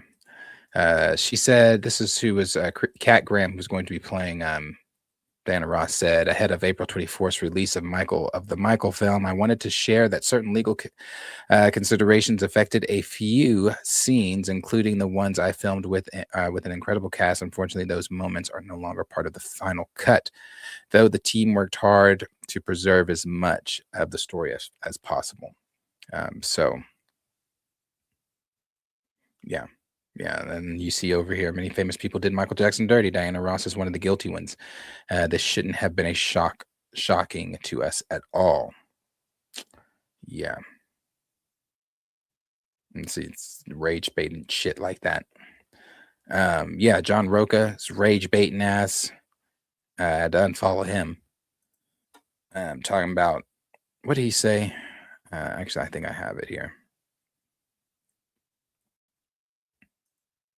If you're celebrating these numbers just to shit on critics, and yeah, that's one of the reasons I'm celebrating them, but I'm celebrating them also because first and foremost, it's Michael. I'm so happy for Michael. I'm happy that he's getting this attention. I mean, it's great. It's great. But yes, also shit on the critics. And Crow, some of the people have spoken. Yeah, I've seen that a lot. The people have definitely spoken. He says, "Nonsense. While you willfully ignore the new disturbing accusations of child molestation from Jackson's second family, then I never wanted to have your level of cognitive dissonance." Cognitive dissonance.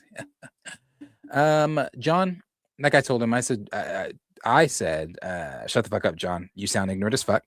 Before you go speaking on disturbing accusations, make sure you yourself have done your due diligence and research into these new accusations. Proven not guilty 2 times, and since then, more money hungry and rent due accusers have a story."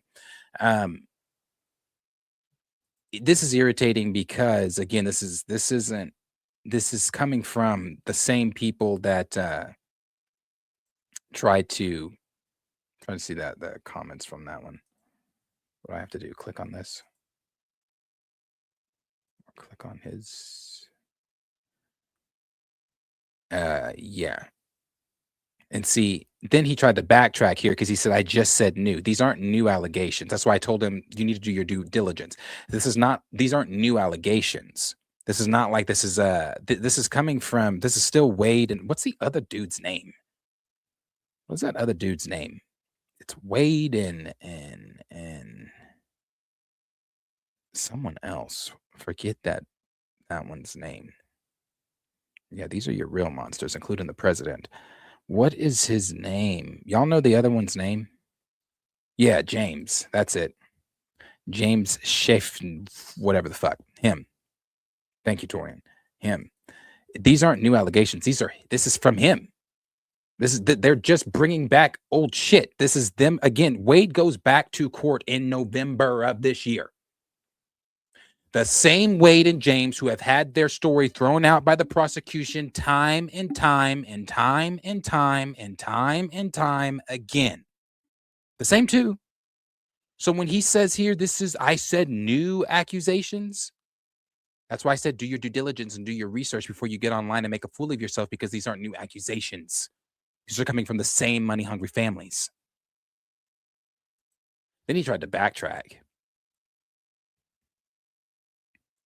He tried to backtrack on it and said, where is it? Oh, John tweets a lot, does he not? Jeez. Well, there it is. A lot of the shooting stuff. Here it is. This is when he tried to backtrack. But these aren't new allegations, y'all. Did he not just say in the comment, the other one, that they were new? He just told somebody in the comments, I said new. Then he backtracked again, not knowing what you're talking about, just out here trying to just spread the same smear campaign and propaganda and everything on Mike. Which is weird because he goes against, anyway, I'm not even going to go there. I unfollowed the motherfucker. But he said, but these aren't new allegations, y'all. Do your research, y'all. These are grifters, y'all. They're all extortionists, extorting this poor, totally stable family that could have never produced messed up children, y'all. They changed their minds, so they must be lying. Don't tell us. That's how trauma works sometimes, blah, blah, blah. Again, this kind of rabbit blind fandom is a cognitive dissonance I'd never want to have. And again, I don't understand. It is what it is. He's been proven innocent time and time again. These aren't new allegations because this isn't a new family. It's the same family. Same two families. No difference. So it's funny to see the crash out from some of these people over the success of Michael. So yeah, if you haven't seen it, go see it. If you have not seen Michael, I encourage you to go see the movie and go see it again, and then again and again and again. Go see it with multiple different people if you can. Yeah, the smear campaign, as Professor said, it's failing. It's failing. Let's see. So y'all don't think Michael is a little weird around kids? Absolutely not.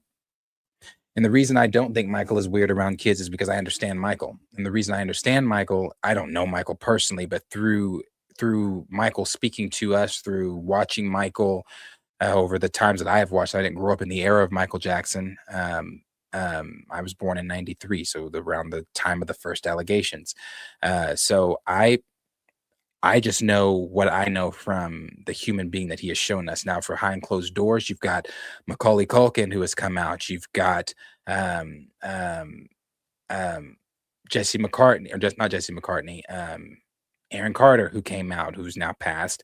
I forget the other child actor that also came out. You've had other child actors that came out and said, but let's not even go to the celebrity ones, because I've seen some people saying that, oh, Michael used those celebrities because they were celebrities to say, look, I hang out with children, and I've never touched them, and only using them because they're celebrities, because why would he ever touch a celebrity? I've seen people try to use that argument. Well, let's go to the first accuser, Jordan. I think that was his name, correct? Jordan. Let's go to 93.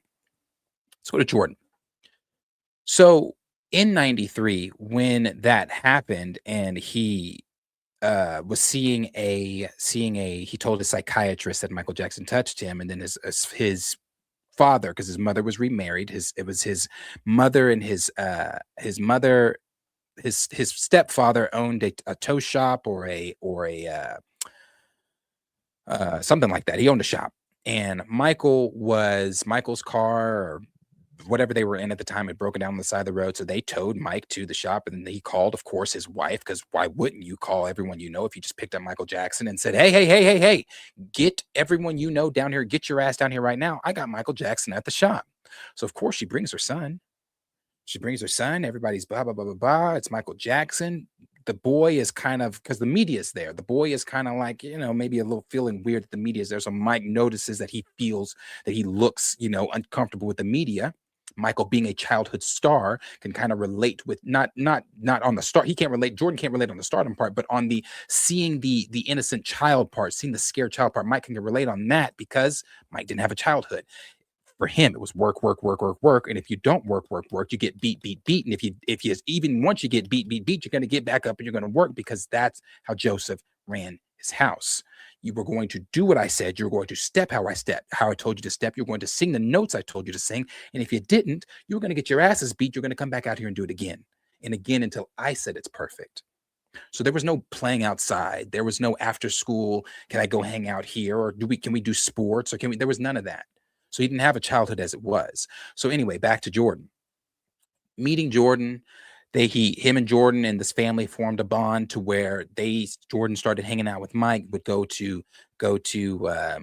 Mike would take him, to a lot of different things, a lot of different events. And it was never, just him and Jordan. It was him, Jordan, Mike, security, all these other people, blah, blah, blah. The boy's mother. Sometimes he didn't even go without his mother. So you had all of these people that were around, all these people that were involved in things like that. So, however, it wasn't until Jordan's real father got involved. His real father got involved and made the claim that apparently, I think his real father was a dentist. I believe his real father was a dentist. And during because he worked on his son's teeth, of course. I think he was working on his son's teeth. And this is all Googleable. What I'm saying is Googleable. You don't have to take my word for it. Google it. I believe while he was working on the boy's teeth, there was another dentist or an assistant or someone else in the room to where he administered a drug that you only administer, I think, I want to make sure I'm getting some of this right.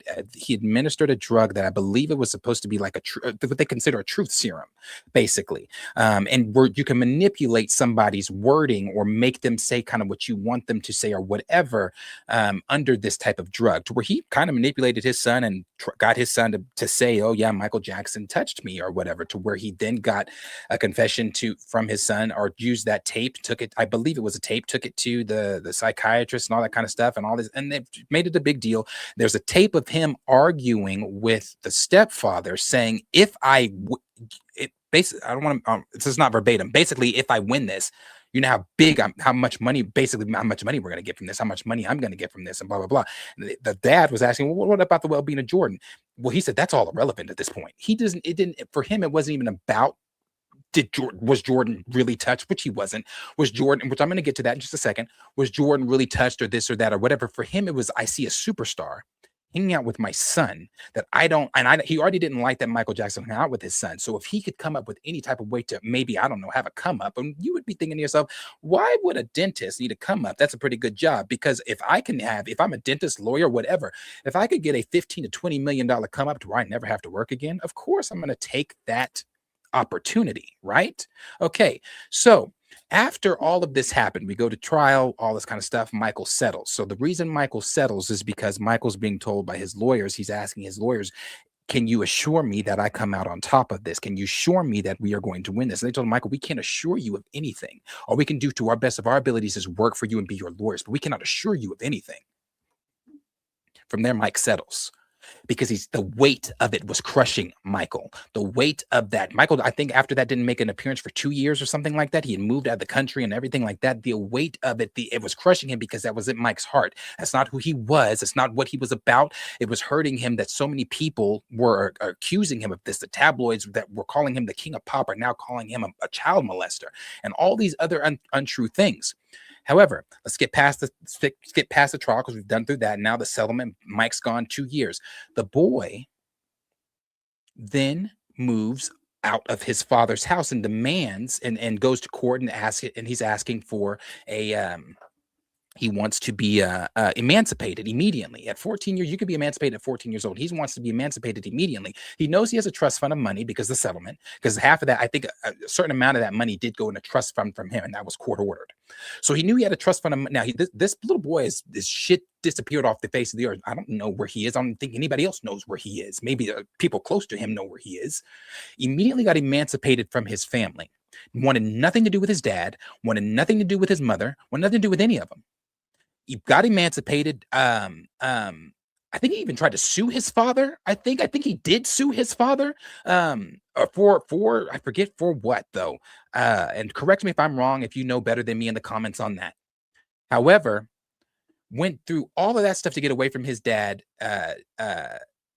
Got emancipated. Didn't want anything to do with him. All because you forced him to do something that wasn't true. All to extort Michael Jackson to get money from him and all this kind of stuff. I think the little boy also, I don't want to get things wrong on it because it's been a while since I've looked into all of that stuff. But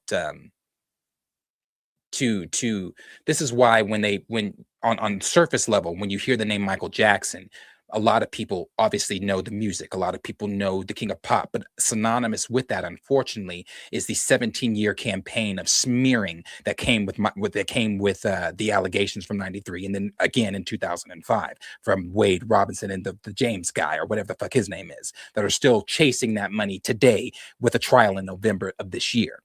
So you look at that stuff, you hear, okay, yeah, it's Michael Jackson. Do you guys think you think he hung out with kids? You think it was weird he hung out with kids? You think it was weird that he was doing this or doing that? No, I don't think it was weird. Again, because when you know Michael Jackson's heart, when you know how he was raised, when you know the type of person, and I can't say definitively because I sit up here religiously and say we don't know these people. And I even say that sentiment with Michael Jackson. As much as I love Mike, as much as I love Michael, I will argue you up and down and fight for Michael. I don't know Mike. I don't know him. Physically, I don't know him. I only know what he has shown to me and what he has presented to me as a person. Is he does have a pure heart. Is that he does actually care. Is that he would never harm a fly or touch a child or anything like that because it just wasn't the person that he was. It deeply, deeply, deeply disturbed him and hurt him and depressed him. The accusations that happened in '93. And again, that little boy, Jordan, you can look that stuff up for yourself and get more of an accurate storytelling of the events that happened. But the little boy went on to want nothing to do with his parents, want nothing to do with his father, suing them and then wanted to be emancipated. And there's more into that story that I'm missing because I know I'm missing it, but because there was a reason that he did that. And it had to do with the stuff that you made me do against Michael Jackson. Macaulay Culkin wanted to talk about it, wanted to reach out at that time because he was one of the biggest stars in the world, but he couldn't. He couldn't because his father was his manager at the time and wanted him to distance himself from that situation. A lot of people Quincy Jones distanced himself from that situation. People close to Mike turned their backs on Mike during that moment, during this moment of hour of needing them the most, turn their back on Mike. So you had all that stuff going on. Macaulay Culkin wanted to reach out. He couldn't reach out. But Macaulay Culkin to this day, Macaulay Culkin has no stake in this. Just recently did a new interview, I think this year or last year with Esquire, and said, I have no stake. The guy is gone. If there was anything to say that happened, I would tell you. I have nothing to hide. But I stand by what I've always said. Never, ever, ever did he touch me. Never did anything like that happen. And again, you could use the argument, well, it was Macaulay Culkin. He was one of the most famous kids in the world. Why would Michael Jackson ever risk his da-da-da-da-da? You forget Michael Jackson was the most famous person in the world. So why would he? Why would he? Not why would he with another famous? Why would he? So I'm, he's not this wacko jacko predator or anything that again, the real monsters that you're looking for in the White House. The real monsters that you are looking for in those Epstein files, the real monsters that you were looking for, which Mike tried to tell the world about, are running our government, are running our free world. Michael Jackson wasn't the guy. Like he told Diane Sawyer, I'm not that guy. That guy's down the street. It's not Michael Jackson. So it's not Mike. It's not Mike. That's not who he is. It's not who he is. It's not who he is. No matter in 17 years, a 17-year smear campaign of the FBI, the same FBI that allegedly has Martin Luther King audio tapes of him cheating on Coretta, but couldn't get a single lick of shit on Mike. But you had testimony from all these different people. You had testimony from the kids. You had testimony from assistants. You had testimony from housekeepers. You had testimony from all these people, but you couldn't get a lick of shit in 17 years? 17 years? And then after you ended the 17-year campaign, it's still going on today. And yes, still not within the FBI, but you still can't find anything because there's nothing to find. Mike had good lawyers. Mike could have done this. Mike could have done that. Not with the FBI. I forget who the FBI dude was on it. He was hungry. I watched an interview with him. He was so hungry to take Mike down. So there was no amount of money that could have been slid his way. There was no amount of negotiating that could have. He wanted to take the biggest superstar in the world down by those allegations. That's why when they arrested him in 2005 and had him handcuffed in public with all those police cars outside Neverland, that was to make a statement.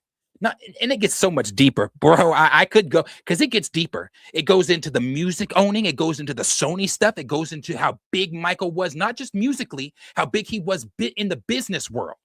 It gets, I could really go deep on it. I could really go deep on it. But I don't have the time. But it's deeper than just,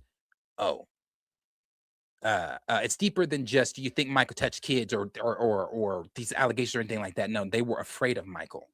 They were afraid of Michael. He owned the Beatles catalog. It wasn't all of Sony. Was it all of Sony? Correct me. Was it all of Sony? I mean, it was a very powerful man on top of the power that he already had just being Michael Jackson. Why is there a video of Michael saying it's okay for kids to sleep in his bed? Yeah, there's a video of him saying that. There's several interviews of him saying that. And like Macaulay Culkin said, you have to understand when Michael Jackson says sleep in his bed, Michael Jackson's room was 2 stories. This is coming from Macaulay Culkin's mouth. This is a kid that hung out with him religiously. And again, if you have kids sleeping in Mike's bed, like Whoopi Goldberg said that her kids had before and things like that, again, I can't speak to the things that were going on in Mike's house or as far as kids sleeping in his bed or whatever with him. But as far as touching these kids or doing anything with them, that's not something that happened. That's not something that happened at all.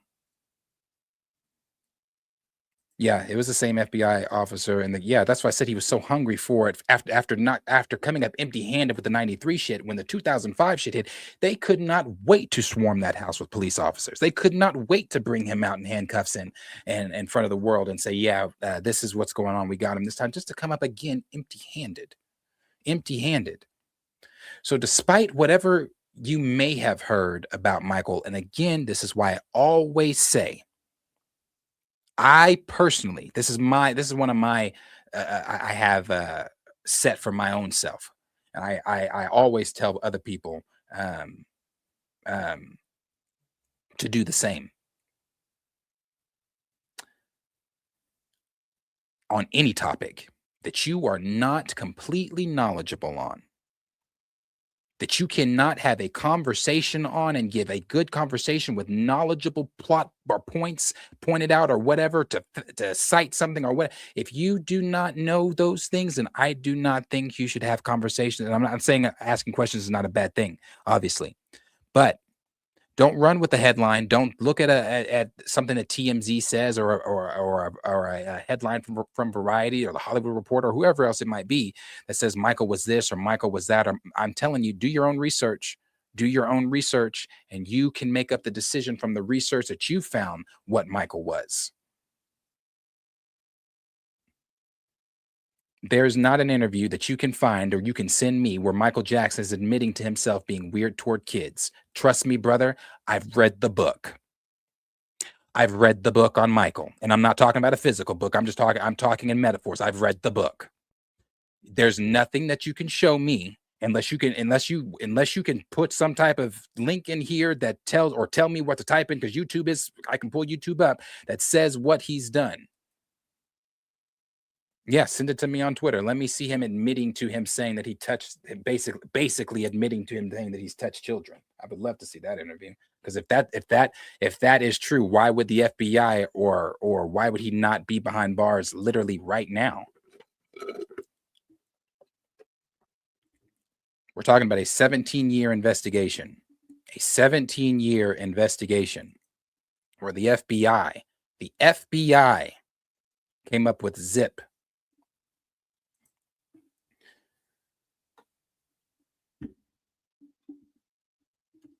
Yeah, let me see this one. Let me see this one. Send that one over to me so I can see where Mike talks about that. Because the only time one of the interviews that comes to mind for me is the Diane Sawyer one, where he said absolutely, positively, no, never, not me, not me.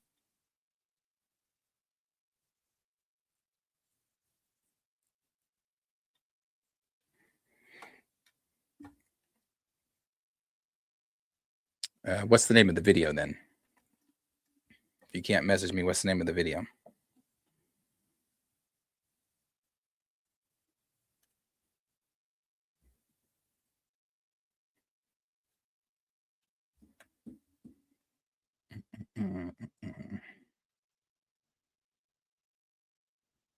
I'm not either. She loves fantasy, but I'm going to entertain it for just a second.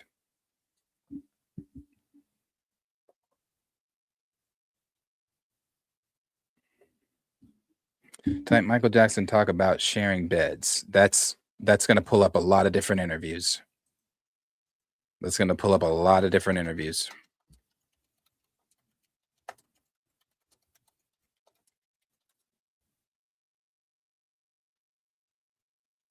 And I'm pretty sure let me see. Is this the one you're referring to? He deserved all the joys of life as And so it was that we came back to. Is this the one you're referring to? The interview with the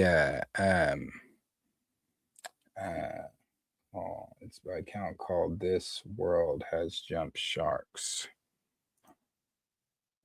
Oh, I knew it was this one. Yeah, this is the one with what's his name? The weird. This is the same interviewer that Robert Downey Jr. Robert Downey Jr.'s team told him before Robert Downey sat down not to ask him about his drug abuse stuff or his drug past, and that was the first question he asked. And Robert was like, "What are we doing?" and got up and left. Yeah, this guy. To our meeting at Neverland with 12-year-old Gavin. I'd found this easily the most disturbing moment of the past 8 months. You know, some have, and they say, is that really appropriate? When you're talking about children, we met Gavin. And it was a great privilege to meet Gavin because he's had a lot of suffering in his life. Yeah, I want to make that. That's why I said this dude, because I've seen this entire interview, and this is one of my least favorite interviews done with Mike. Not because you don't like it because it says things, or Mike says things, or no.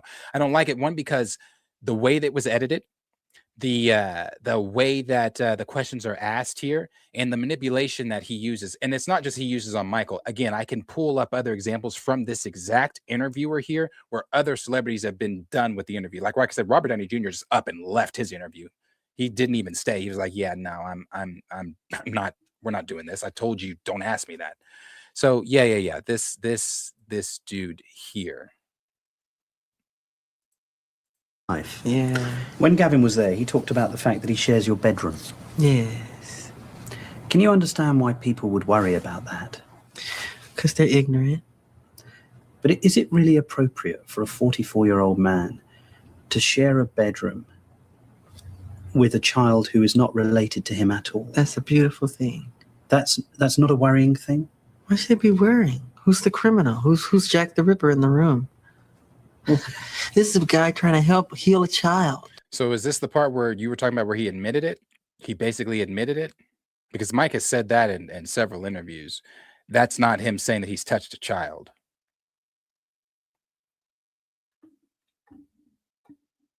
So Yeah, unless you can show me a video where he says that he's touched a child, again, then I don't understand why he wouldn't be behind bars. There's nothing to look for here because we, not being the FBI, I'm not the FBI.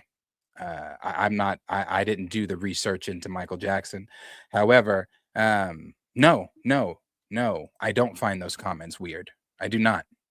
I do not find those comments weird. Now, what I do in my household is different than what the next person's going to do in their household. Now, from what I see and know of Michael Jackson, what he's shown, I don't find it weird. Nope. Again, we are talking about him touching a child. So unless your argument here is that he touched a child and you have some evidence of that, then we're doing circles. We're going in circles at this point. So unless your evidence in the comments is a link of him saying he's touched a child, or a link of him saying that he's done something with a child, or a link of him, a video, or something like that, then at this point we're going in circles because we're doing a job that the FBI has already done and they already closed the case. So I'm trying to figure out, you can have your personal whatever you might feel toward Mike, and that's fine. No, you don't have to like everybody. That's fine. But again, you're now doing something with you're now trying to do something that was already done legally by the judicial system, and he was proven innocent.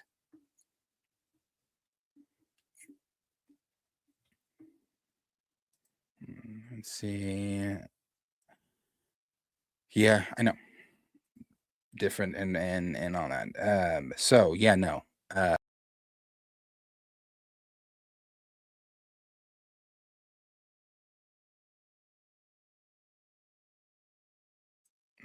My fault. I thought we were about to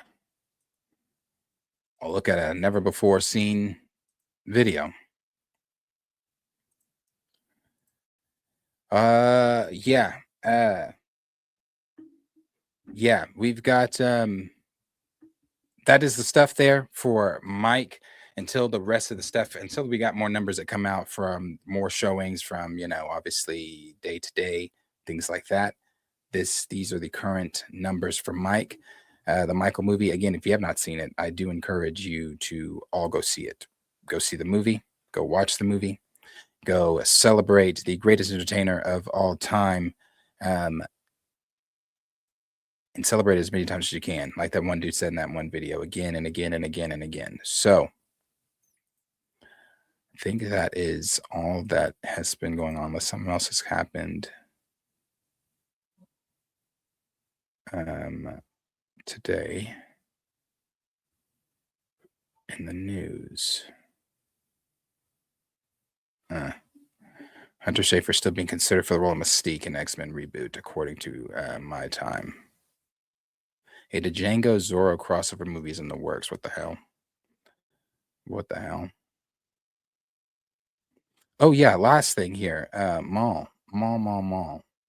Maul's episode 7 and 8, for the people that watched it. Maul episode 7 and 8 were very, very good. I like them a lot. I like the fact that the Crow again finally showed up. The Crow showing up was really cool. I think Maruk, however you say his name, him being in it also in this episode, cool. The fight scenes that they had with Maul, great. And you can still see that wheels turning in Devin's head. But the biggest thing for me was the name drop at the end of episode 8 and saying Dryden Voss. That was one of the people I was excited to see, and I kept saying, "Where's Dryden? Where's Dryden?" Because we saw at the end of Clone Wars that he's, started talking to the Syndicate leaders, and Dryden Voss is the leader of Crimson Dawn until he dies, and Maul betrays him later on. But Dryden Voss is mentioned, which means we should probably get a lot of the other Syndicate leaders. He really is going after the Emperor. We got to see something that was also very, very, very dope. Seeing a flashback of Savage and him as kids and the Emperor coming, and then the Emperor, training with him. We already know how the Emperor used to train with him. If Maul, kind of the way Joe trained the boys. If Maul messed up at any moment or in anything, it was punishment by some type of torture. So it was very dope to see that flashback there. He really is going for the Emperor. So I really, really strongly, I've been saying it. I think Vader's showing up in probably episode 10. It'll probably be in episode 10 when he shows up, because something's going to happen. Either Maruk has to die. He has to. He has to, because in Ahsoka, he's already dead. So he has to die in this, in Maul. So if he dies in Maul, then you send the Crow back, maybe hurt or something by Maul or something like that, to where you are now forcing Vader's hand, because Maruk told him in a moment where he thought Maul was surrendering. He said, "There's no surrender for you. The Emperor wants you dead." So Maul says likewise, and then it goes through all the PTSD stuff that he's going through, trying to get out of that tunnel that he's in, the sewers that he's in. So it was a really good episode. I Am Too Fly Cam said, "Who was the Jedi in his with the green saber, Obi-Wan?" No, remember, Obi-Wan picks up Qui-Gon's, because remember, Maul kicks Obi-Wan's off the side, and then Obi-Wan forces himself up, forces Qui-Gon's over, and then slashes Maul. So he uses that. I believe that's what the vision was. I think the conversation is stupid because I'm not on that one anymore.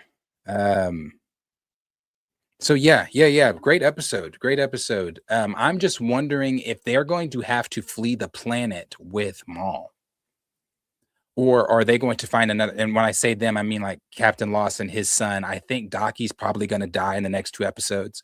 Is Captain Lawson, Devin's probably likely going with him anyway, especially if Dockie dies. But is Captain Lawson and them going to go with him off world? I highly, highly doubt it. Not to like go on adventures or be a part of his crew or anything like that, but just to get off Janix. I highly doubt it.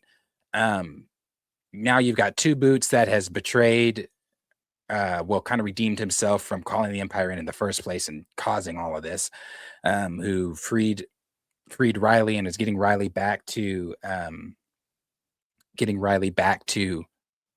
Captain Lawson. The sheer might of the Empire in the scene where the stormtroopers just kept coming, and then you had Maruk and the 11th brother, the Crow, fighting Maul. Though that was great, because it showed that the Empire really has no limits as far as what they're able to do and to dispense as far as soldiers go. So many stormtroopers were coming. So many Republic gunships just kept coming. Then you had, which I was asking myself, are those Mandalorians? I don't know if those. I'm almost positive they were Mandalorians that were with Rook Cass that betrayed them. However, my biggest thing was they weren't. Maul's Mandalorians were Mauldalorians, so I don't know if these were just from houses after he conquered Mandalore, that just pledged allegiance to him, and they were just helping, but they got betrayed, they died. So yeah, it's been a really good episode. Really good episodes. I haven't had any episodes in this season that I have not liked. I thought they've done a really fantastic job with Maul Shadow Lords, and it just continues to get better. Again, when Vader shows up in that 10th episode, that's where hell's going to break loose, because I think Maul's going to barely escape with his life. Maul's probably going to barely escape with his life. Vader's going to do something so bad to him, and then in season 2, we'll probably not see Vader or whatever, because they're not going to make that a regular thing where Vader and Maul are fighting.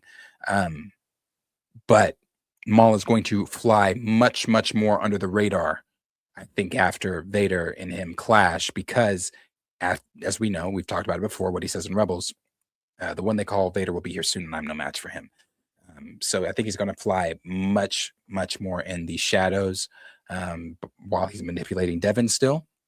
You saw in this episode that he got really fed up with Devin, and I thought that was funny, because he was getting fed up with the fact that he was like, I'm my patience with your outlook on life, not his words, but basically with your outlook on life is starting to frustrate the fuck out of me.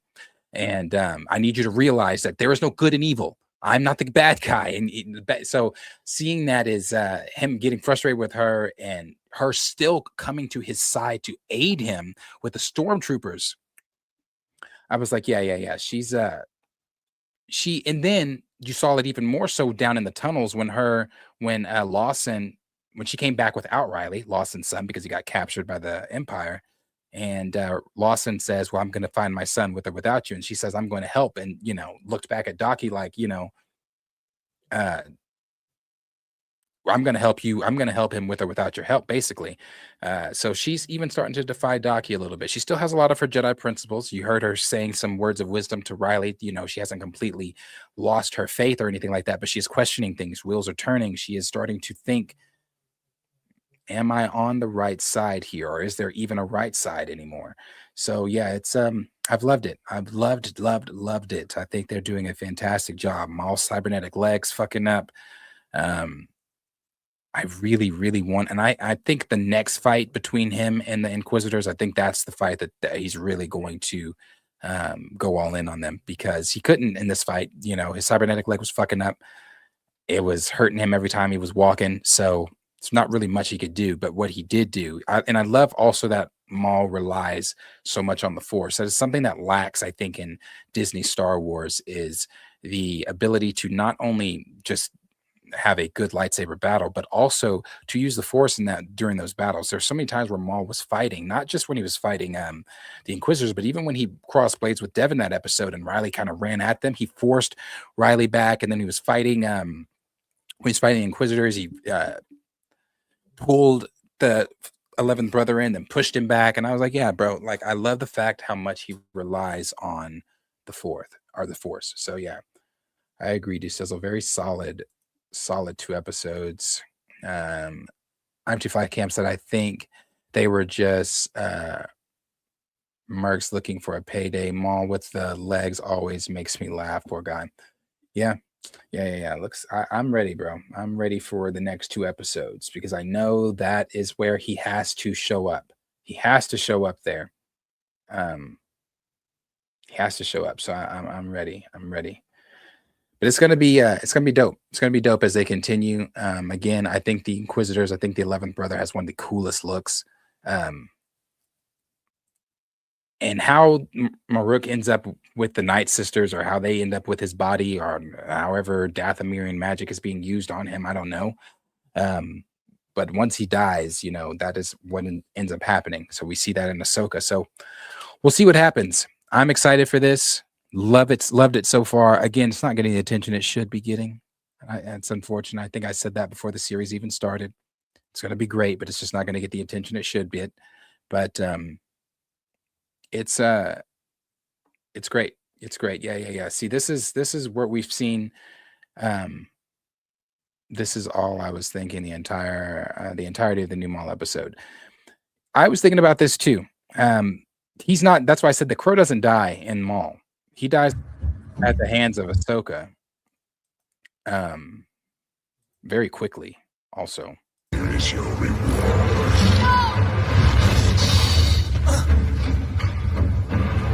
Can it be? You are supposed to be dead. Looks like I shall be rewarded. Ahsoka Tano.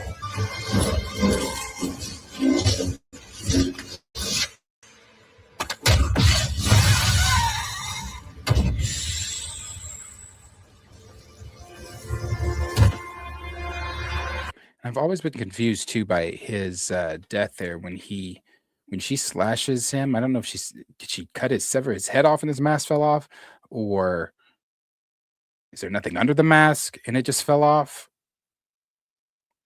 I don't know.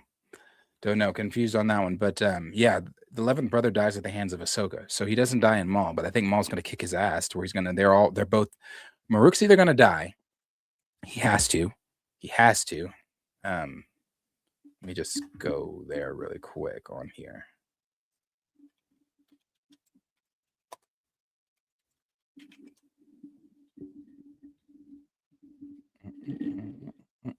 Where is it? Also known as the first brother, Maruk works as one of Darth Vader's Jedi hunting Inquisitor. Yes, he is the first brother, but where is he in Ahsoka's?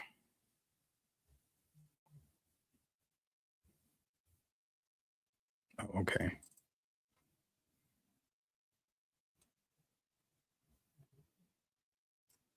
Okay. Well, it's here, but I want to see the video without having to use YouTube.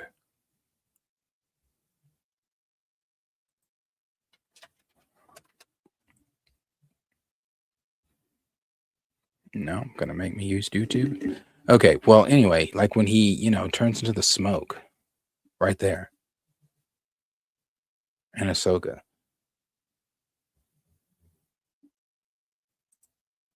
So,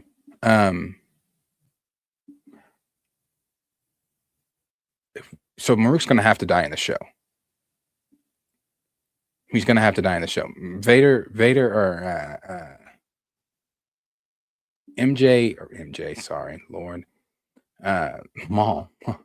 Maul's going to kill him to where it's going to send the 11th brother crying back to Vader, to where Vader's going to be told by either he's just going to go or he's then going to be told by the Emperor, take care of this, Lord Vader, because this is also around the time where Vader is still a myth. Vader, not even Inquisitor or Inquisitors. The Inquisitors know who Vader is. They don't know who he is, but they know Vader's existence. They know he's real. They know that they work under Vader, but they know that Vader is also a shadow. Vader is also with the Emperor at this point in time during the Empire's reign, does not want to show Vader to the public like that. Vader is not really meant to be seen by the public. Also, Imperial rankings didn't even know what Vader's ranking was. That's why you see in episode 4 they talk to Vader the way that they talk to him outside, and then even now Tarkin's a little different, but they talk to him the way that they talk to him until you start seeing he like kind of choking him out a lot more often, and you see that a lot in the comics too, to where the Emperor even tells him you got to stop killing so many of the Imperials. But yeah, so I think they're going to go crying back to Vader. Vader's going to get the word from the Emperor. The Emperor's going to tell him to take care of it. Vader's going to come whoop his ass. Then we're going to go into season 2,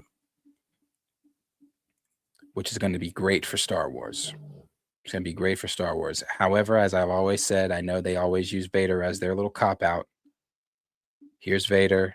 He's shiny. He's here. You all love him.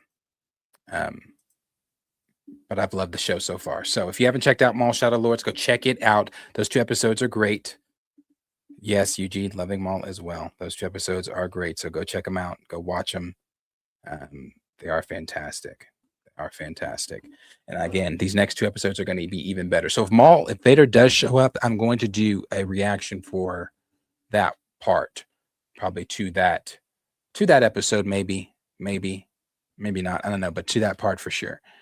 So I can have my first just thoughts on it recorded, my reaction on it recorded. So yeah. I don't think there's anything else. I think that is it. For the day. I do appreciate everybody coming out, hanging out with me this morning. So tomorrow I'll be live at 10 tomorrow, not 11. Live tomorrow at the regular time, 10. We'll hang out a little bit more, talk then, see what I'll probably not look at them tomorrow, but look at the numbers on Wednesday, see where Michael is, and what it's done. So you guys pay attention to those as well. So yeah. Let me make sure. Looking at this really quick. Where is it?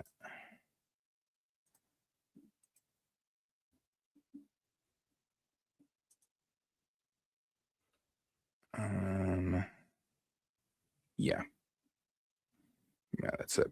Just more Michael stuff on there. More Mike stuff. I like his little suit, his outfit. All right. So yeah. Go see Mike. Go check out Maul Shadow Lords. I need to go watch this last episode of The Boys. Watch this episode of Euphoria. I think it's episode 3 of Euphoria. And do some other things. Get some other things done. So yeah, celebrate Michael. Go watch those things if you haven't watched them. And I'll be live tomorrow at 10 a.m. to where we'll be going over some more things tomorrow. We'll see what the news is like. And if the news is kind of slow tomorrow, I'll try to have something else different. I'm trying to get somebody else to come on, not as like a co-host person, but there was something I was trying to do to have them talk about. So I don't want to say who it is. So I'm see if I can get them on and have them come talk about it, and then try to have that surprise. If I can't do that this week or tomorrow, I'm gonna try to have them on this week, and you guys will see. But other than that, that is it. Like I said, tomorrow morning, 10 a.m. Like, subscribe, share with your friends. Y'all let that argument go. People are going to think what they want to think, and that is all fine. At the end of the day, it doesn't mean a lick of difference. Michael is who Michael is, and he's never going to stop being who he is, despite, however, the next person to you, to the left, to the right, back, in front of you thinks about him. It doesn't put a stain on Mike's legacy at all. And again, I think that this weekend and these other things point to that. Michael's legacy is that of the king of pop. It is that of music. It is not of that. It's not that of allegations. So again, like, subscribe, share with your friends. Let that shit go. Enjoy your day. And I'll see you all in the next video. Peace out. And thank you for the ones that sent those supers today. I think it was I Am Too Fly Cam and one from Arthur. So I appreciate you guys very, very much. Appreciate you guys just being in the chat, hanging out. One's watching, the one's in the chat, and the one's not. Appreciate it. Like, subscribe, share with your friends. Thank you for being a friend. See you in the next video. Thank you for being a friend. Oh, yeah. Travel down the road and back again. Hey, so we started from the bottom, now we're here, girl. Oh, yeah. This is my butt right here. Ooh, if I did everything,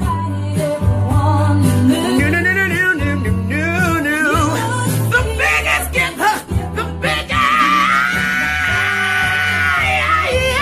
Thank you for being my friend. Oh, yeah.